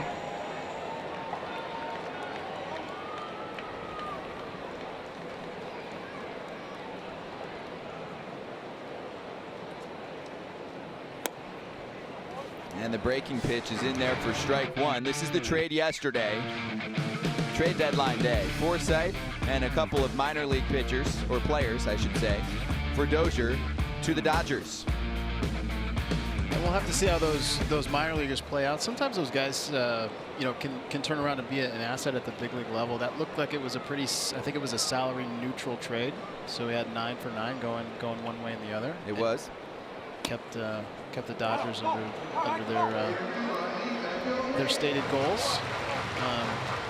But this is a heck of an opportunity. I mean, why do managers do this? You know what I mean? Like put the guy that's like up all night, the new guy, like, hey, let's throw him into like a crazy situation and see what happens. Well, that was my joke with him with Paul this morning when we talked to him. I said, oh, how did Logan get it? Oh yeah, he took a red eye, he got it at 5:30. I said, oh, so he's batting leadoff and playing second base. And he goes, no, you kind of want to give him a break, and then all of a sudden it's bam, here we go. 0-2, and what a great stop by Lindor. They get the out at second, and they double up Forsythe. Gold glove defense from the Indians' superstar shortstop.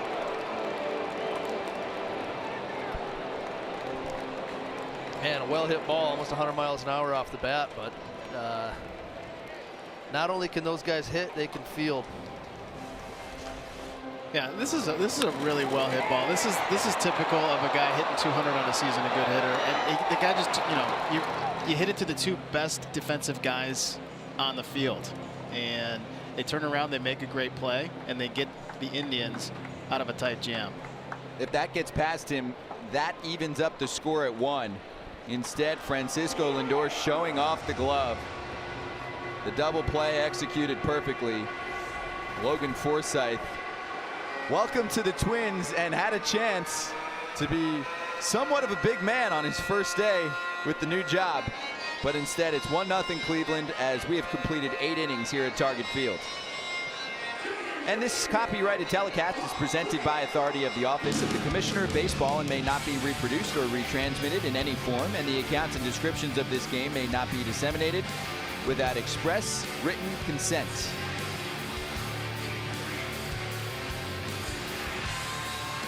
You know, I think with Brad Hand coming in there, I think he probably will occasionally forget still who he's got playing behind him, and gets really gentle, nice, warm reminders every now and again when you got a play like that happens that not only, you know, serves the team there late in the game, gets you out of an inning, gets yourself off the hook a little bit too. Yeah, I remember coming up early in my career, you know, you play in the minor leagues on crappy fields, and you come to the big leagues, and you know, a guy hits a line drive somewhere just like that, where it's a play, and you turn around and think, man, it's nice to be here. These guys can make some plays, and I mean, who wouldn't want Francisco Lindor playing shortstop behind him? I mean, that's a dream scenario right there.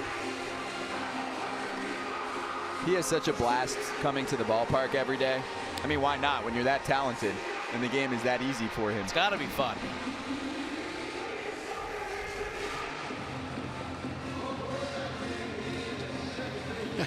Look at them, these guys. These guys love it. They come out and they love playing the game and finding the joy in the successes on the field. And it was a great turn by Eric Gonzalez over at second base too.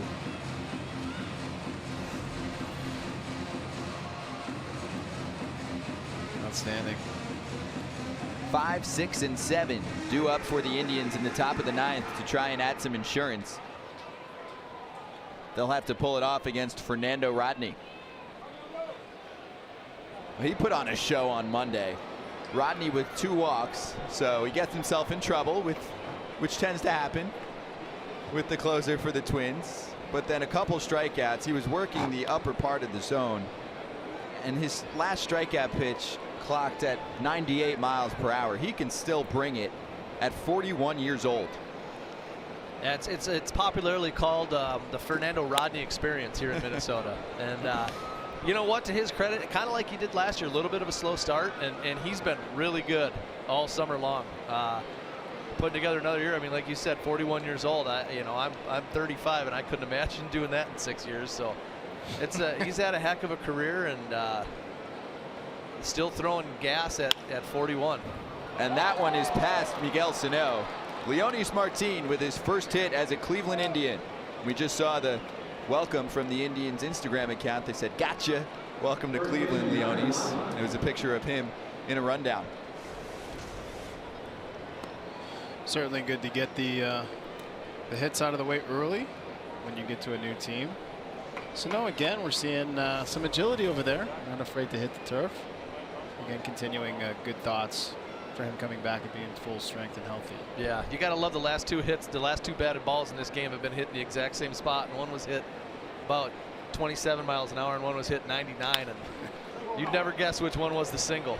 This one's easier for Sano, but the throw gets away, and Martin will head to third. Yonder Alonso is safe at first, and now runners at the corners with nobody down.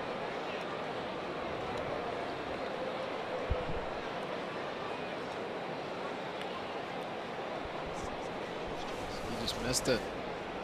This is just a careless error here. Going a little bit too fast. One to turn 2 here. Took his eye off it. That's a killer. It's an error against the shortstop, Jorge Polanco. And Yonder Alonso reaches via fielder's choice. Yeah, it looked kind of like Polanco might have seen Martin out of the corner of his eye there, and was either thinking that it just distracted him, or that he needed to be quicker to turn that, to try to get that ball there and then throw it to first to try to double him up. But you always got to get the first one. You can't get 2 if you can't get the first one. Yan Gomes with runners on first and third and the infield playing in, trying to preserve this 1-0 deficit. Gomes looking for his first hit of the day. He's 0 for 3. Ground ball, strikeout, fly ball. Yeah, this is just an unfortunate situation. I mean, instead of getting a double play, you're now first and third, nobody out, instead of 2 out, nobody on.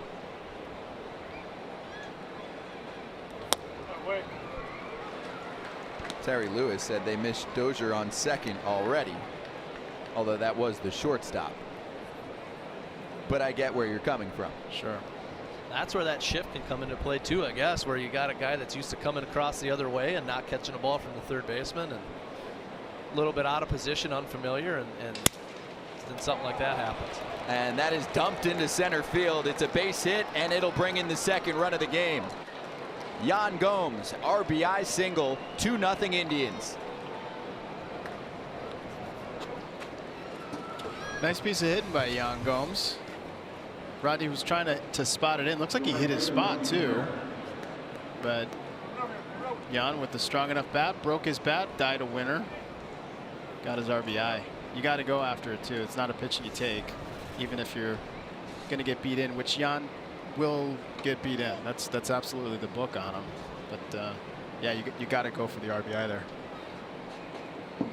Leonis Martin scores. Yonder Alonso moves up to second, and that pitch sails away, and both runners will advance. Alonso to third, Gomes to second. What happened? I think this happened to him the other day. He did it on Monday night. He did it on Monday night. He caught. You'll see it here on the TV. I'm sure he catches his toe. He kind of does that thing where he doesn't like get up to a balance point. He doesn't pick his leg up. He kind of just drifts home, and he catches his cleat on something on the mound. I mean, that's a direct replay from Monday night. That's exactly the same thing happened. Our pitch tracker calls it a changeup. 59-mile-an-hour changeup. I tell you what, when he's throwing 98, you can drop in a 59-mile-an-hour changeup. That's something to work with. A definite momentum shift right now going in the favor of Cleveland.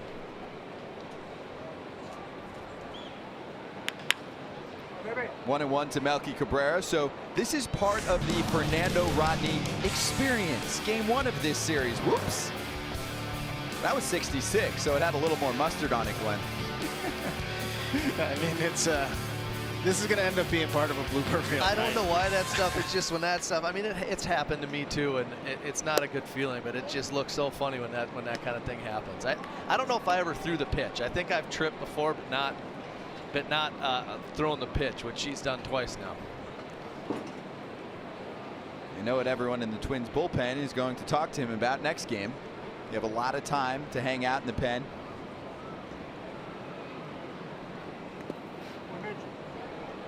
A little bit of trouble with his command so far this afternoon. Maybe shave down those cleats a little bit. Yeah, that or the mound. They're gonna have to talk to Larry DeVito, the home ground, the grounds crew, head grounds crew guy, and say, hey, he's gonna have to tell him there might be a little bit of a bump over here. But no one else slipped today. Yeah, I know. That would be my response. Maybe it is a cleat. Maybe Fernando's got to talk to Under Armour. On the grounds to the new second baseman for the Twins, Logan Forsythe, who cleans it up, and both runners stay put. One out in the ninth, and Eric Gonzalez will dig in. Good play, Logan Forsythe. Well hit ball, but right at him. Looked him back. Through the first, fundamental baseball. It's nice to see again. Guy was actually at second base. The second baseman was actually at second base in this age of shifts. Yeah, I don't know. I mean, I know that they don't really shift infield in. They'll bring in the outfielder, though. We've done that in the past, is have the fifth infielder.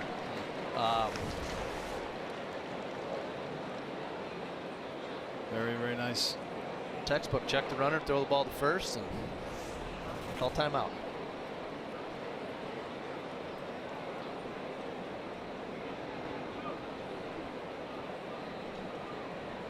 Infield still in for Gonzalez. A ball and a strike. If Rodney can contain Cleveland here to just one run in the ninth, based on how it started, it would be a huge victory for Minnesota going into the bottom of the ninth. Gonzalez on the ground. Easy does it for Jorge Polanco. Two ground ball outs in a row for Rodney, and now the top of the order and Francisco Lindor.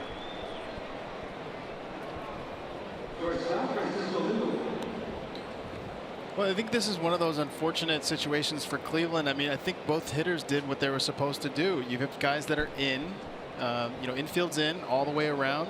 what's the role of the hitter? It's to get something up, to elevate it to the outfield. Both those pitches were up. They were good pitches to hit. Yeah. I mean, they up. I guess they just either had enough on them, enough movement, and got in on them.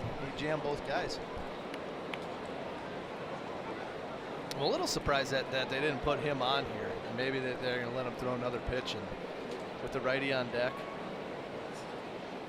Rajai Davis waits.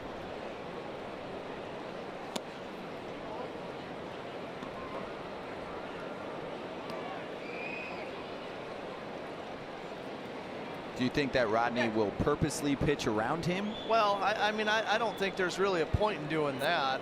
You know, with the way that the intentional walks are now, where you just say go to first base. I mean, and here it is. There it is. Yeah, you know, I guess maybe you see if you can get ahead, but Lindor's going to put together a good at bat. That's what he does. He follows pitches off and battles, and it's too obvious. I mean, he had righty on deck. I think he kind of maybe saved the 2 pitches, but yeah, same result either way. I think that you just maybe feel lucky that Rodney didn't misfire one down the middle or something.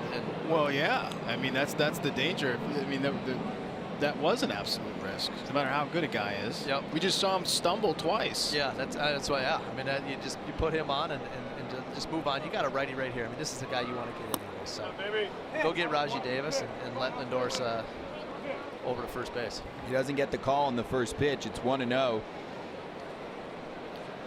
If memory serves, Rajai had a good at bat earlier against the right-handed pitcher. Hit one into the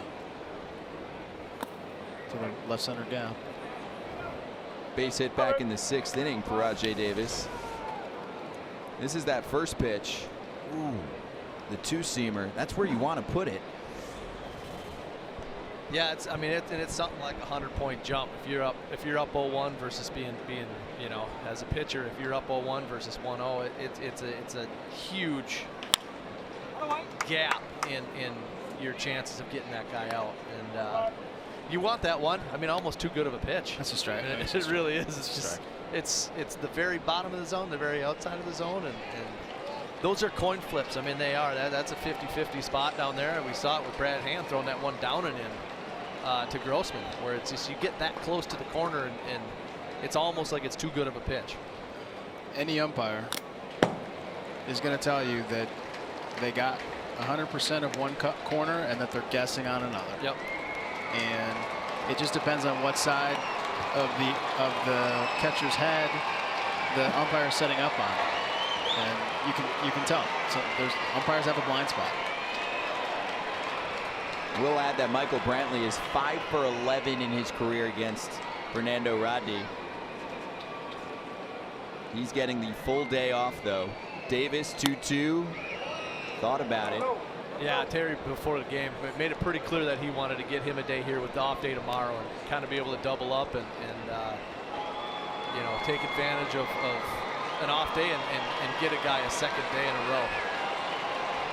I had a feeling the questions would come in the comment section, so I wanted to just drop that in there. That's the advantage you get, though, when you're up 9-10 games, whatever the Indians are up. You get that luxury of, hey, I can sit this guy and he doesn't need to play today. Did we have some folks on Facebook asking about where's Brantley in the situation for Davis? It was a good observation if it did come in, but definitely the opportunity that has been presented here with this Facebook production, certainly. Our production crew talking about it, anticipating the fact that we would get those questions, especially if Rodney is able to retire Davis.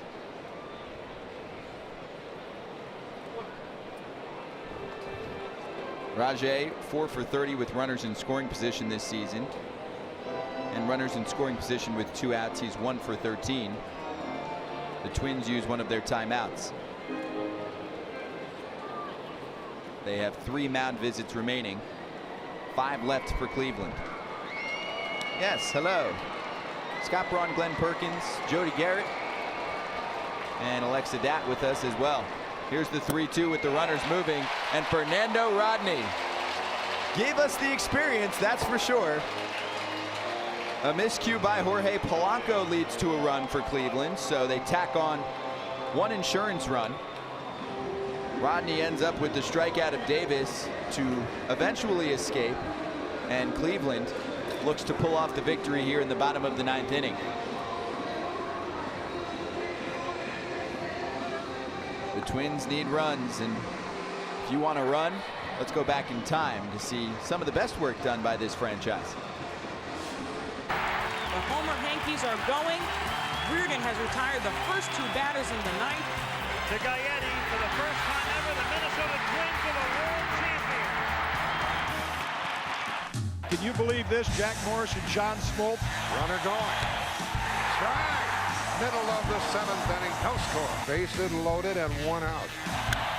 And the play is to home. Out there. Out there. Atlanta hasn't scored in 10 innings against Jack Morris. The Twins are going to win the World Series. How much better can it get? Reliving history with the Minnesota Twins, and they trail 2-0 here in the bottom of the 9th, and this has been a fun day for us. I always document it. So does he. That's him right there, Dazzle Dan Gladden. Yes. Twins radio guy and good friend of mine. We saw him earlier. This is my experience at Target Field on my Instagram story. I know you'll like this next one, so plugging the broadcast. I made this for you, Jody. No, not this one. This is views of Target Field. Swipe up to check it out. We also spoke to the managers. There it is. Look at Lindor at the bottom. Little GIF for you, and a selfie with Terry Francona, and then a straight up photo with Paul Molitor using the hashtag MLB Live on FB. And now we have reached the bottom of the 9th, and I will say this, more on Instagram coming up after the game. I will go live when we are 1 out away from the completion of the contest here at Target Field at Scott Braun. So if you go onto Instagram and follow it, and press the live button, top left corner of your screen. It'll be me, Jody Garrett, Glenn Perkins, breaking down the game, post-game style. And we'll take all of your questions for about 10-15 minutes. So head over there now while you're watching the end of this one. And Brad Hand fires a strike to Joe Mauer. I have a confession. I was looking at those pictures that we took with the managers, and I was just concerned with how I looked. I did not look at either of you guys. What are you worried about? I'm conceited that way. I think I just, whenever there's a picture, I'm looking at what do I look like? Well, you look great, Jody. I appreciate that. It's nice. Mauer, Rosario, Polanco. Top 3 in the order for Minnesota. A 49-57 team on the season, and the rally caps are on. Indians trying to improve to 59-48 on the year. Doogie talking about Joe Mauer as he watches the 1-1 for a strike. He had said Mauer continues to make the case as to why he should be a Twin for life. 8 years, $184 million, that contract is done after this year. I actually talked to Joe earlier this week. We asked him if he could see himself in any other uniform, and he straight up said no. Yeah, I mean, there's just no way. I think he's, you know, with the career he's had here and the legacy he's left, you know, it'll be interesting if to see what happens after the season. You know, with the run he's had, and kind of maybe with the concussion stuff popping up again this year, but he's holding his own. He's more than holding his own, and you know, he could play a heck of a first base. I mentioned early on that I think he should have won the Gold Glove last year. So he's still got some value. He still can provide something, and it'll be interesting after this year to see what happens. 2-2. It's a called strike 3 on the outside corner. Mauer can't believe it. I don't think that Mauer's used to having this pitch be a strike called against him because of how much how much discipline he has at the plate. This is a strike. This is an unhittable left on left strike. I mean, after a bunch of really good breaking pitches, some big country curves, some where they're going straight across. They've just got frozen pizza, left on left crossfire. It's just, that's tough, and it's off the plate. It's not catching the plate. Joe's going to tell you. He probably told it. He said that's an inch off. He probably said that. He knows that stuff. It's amazing. It was. I mean, you could tell. You could tell it was off the plate, but No, I used to. They got a camera back up straight up here high, and so you can see the sides of the plate, and you can see where that ball goes over. And I'd ask him that at times past where a pitch. I said, "Where do you think that was?" He goes, "I bet you it was about." You know, he'd give me an inch and a half, 2 inches, and you go back and look, and sure enough, there it is, just off the plate. He knows the strike zone. I mean, he as well as anybody in the game. And that pitch that's left on left, you know, when you have the command that he does, you can feel whether or not if you can reach the pitch, it's a strike. If you can't reach the pitch, it's a ball. When you're going that well, when you're in the zone, he's just in that type of zone as far as strike command all the time. And so he probably knew that it was off the plate, but good pitch. Yeah, a left, like you said, the left on left here. Brad's hand's way over on the first base side. A little bit of a crossfire anyways, and then he's throwing that thing to the other corner. I mean, it's not missing by much if it's missing, and that's a tough pitch. I mean, where the ump probably sees that last, it probably looks like it's going to be over the plate. And then he loses it behind the catcher or whatever, and you know, like you said, they get one side, they nail one side of the plate, and the other side they got to guess a little bit, and that's again 50-50. That kind of 2 inches around the edge of the zone.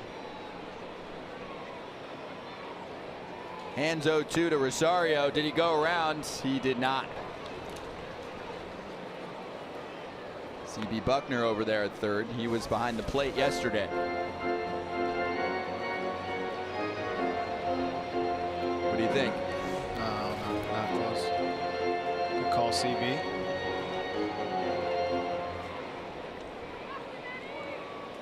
Someone just asked how the Indians scored their 2 runs. Just tuning in. Yan Gomes, RBI hit in the top of this 9th inning.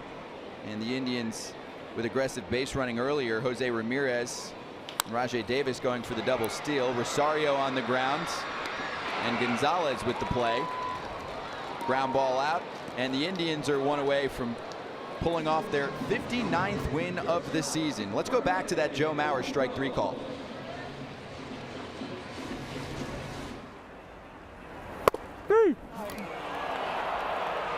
Yeah. I don't know about that one, Chris. All right. I got a little out. Okay. Hold on. That's Chris Conroy, home plate umpire. Chris, that's a little out. I don't know about that one, Chris. Corner? Yeah. I don't know. I don't think so. I don't think so, Chris. I think that was within the definition of a little. So we'll say that he nailed that one. A little surprise bunt drop down by Jorge Polanco, and it turns into a base hit. Oh, man. He had a chance to go to second there.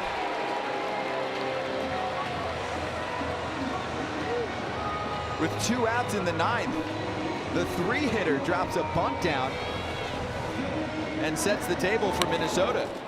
Perfectly placed. Yeah, and you know what? I'm a little curious as to why Ramirez didn't want to field it. Maybe he's thinking that maybe he's reading the grains a little bit differently than they are. Yeah. I don't know if that ball's going to roll 4 feet to the left, but probably not. But not when it's on the grass either. Yeah. No, but you know what? With the way Brad Hand's throwing, maybe you just don't want any part of the way that he's throwing and dropping a bunt down when there's a free base hit over there is a good idea. Well, we got to. I mean, the Twins have to get a guy on base, you know. So you try to find any way on. I think that's what you do is scratch and claw and see if you can get something going, and that's one way to do it. Polanco can run, that's for sure. Now it's Logan Morrison looking to reach for the first time today. It was a great bunt. And so you got a left on left situation here, and first pitch, huge big country curve again, and it looks like Logan Morrison is wanting to swing at it but doesn't. He looks like he's in the middle. You got to take a one or the other with a big breaking ball like this, and that's the one you want to hit. There it is. That's it. That's the one that kind of stayed back in and middled in there a little bit. You see the catcher reach back over into the zone to get it. It's the one that if you're going to be on breaking ball, that's the one you want to hit. It's not the one that you kind of check your swing on. It's that one. So now what are you going to do? You're on your heels with 0-2. They can do whatever they want right here.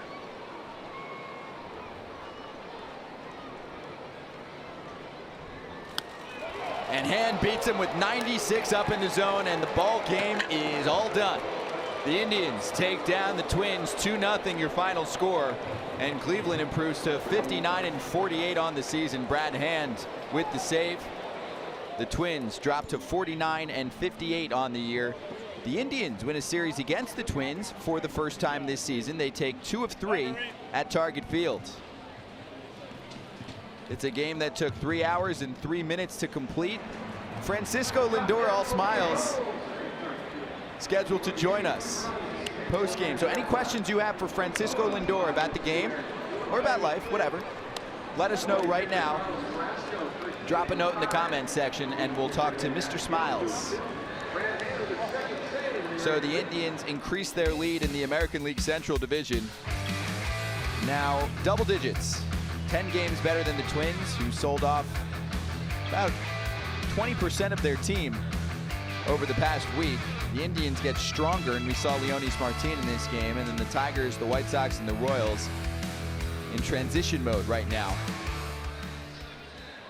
Terry Francona's Cleveland Indians squad with star power, with relief pitching like Brad Hand, which we saw, with speed. They lead the major leagues in stolen bases so far this season. And with some thump. We didn't see it today, but Jose Ramirez with a pair of home runs 2 days ago in this series. Plenty of power from Francisco Lindor and Edwin Encarnacion, and a big month for Yonder Alonso as well. And look at Brad Hand, Minnesota guy, so he's hanging around and looks like he's talking to either a friend or a family member.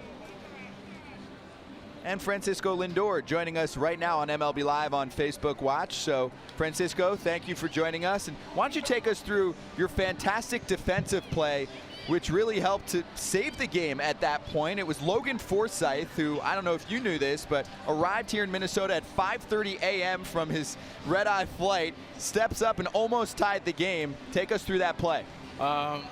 With the scouting report, that's the beauty of the scouting report. Our infield coach told me to play him a little bit more towards the hole, and I was expecting him to hit the ball that way. I mean, once you're new to the team and the adrenaline kicks in, all you want to do is hit the ball really hard, and probably most of the time, if you hit it on the ground, you're going to pull the ball.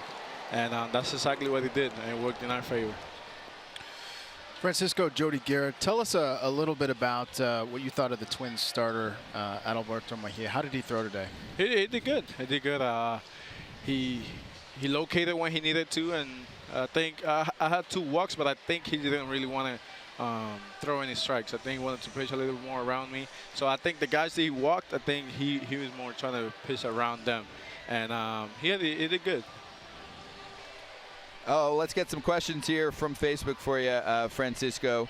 And many of them asking about why do you jump high five to all of the outfielders but only give Brantley a handshake? Been dying to know. This is from David. They want to know inside all of your celebrations. Well, we celebrate high five because that's we jump as high as you can. I mean, we won. You know, we're gonna celebrate it. You gotta jump and high five. And with Brantley he can't jump. So he refused to do it. So he's Mr. Serious. So I gotta do a professional handshake with him. And you're Mr. Smiles, and Ann wants to know how you got your nickname. I feel like that's a pretty easy answer, but go for it. I smile a lot. That's it. I smile a lot. I like to smile. I like to show my teeth. What do you think of Leonys Martin so far? The new addition. This question coming in from Austin wants to know as he popped onto center field for the second half of the game today. Yeah, he's first at bat. He worked the count and squared the ball up. Just got a little bit underneath the ball, but he was a successful at bat for him. And then last inning, all we wanted him to get on base, and he worked the count, went the other way, and base hit. And he ended up scoring a big run, going up to the 9th, 2-0 is huge.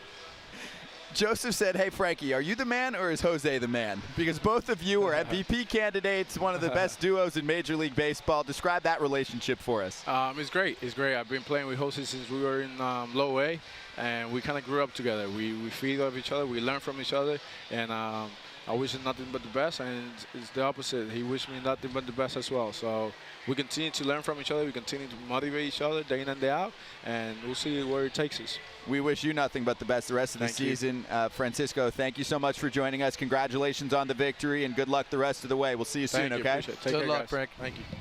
Francisco Lindor with us on MLB Live on Facebook Watch, and another nice victory for the Cleveland Indians. And actually, Jody, this was something they had to figure out, beating the Twins.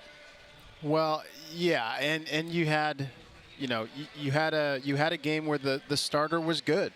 The starter did their job. Adalberto Mejia did his job, neutralized the two guys for most of the game, the two guys, and Cleveland left 9 guys on base, I think. But ultimately, they did the things that they needed to do in order to score runs, even when the starter was good. And Carlos Carrasco, of course, stepped up and did a great job and kept them in the ball game the whole time. It was a great manufactured victory. Yeah, you know what? I just thought you look back on the game, 2-0, and a team that's leading a division that's above 500, and a team that's struggling. And what you see is how a team takes advantage of a game, and the double steal kind of thing with Raju Davis, and then the error that the Twins made to score their second run. And when the Twins had chances, there wasn't very many, but they weren't able to capitalize. Lindor made the nice play, and there was one other time Mauer had a triple, and they can't get him in from there. So that's kind of what separates that team that's going to the playoffs and the team that's selling off parts at the end of the deadline. That's the difference in a game right there, is doing those little things, and the Indians did them better than the Twins today. If you like what you're listening to, at Scott Braun, I'm live on Instagram right now. Us three will talk to you. Next Wednesday, MLB Live on Facebook Watch. In Arlington, the Rangers host Nelson Cruz and the Mariners, 2 o'clock Eastern. The next day, it's the Braves heading to D.C. to take on the Nationals.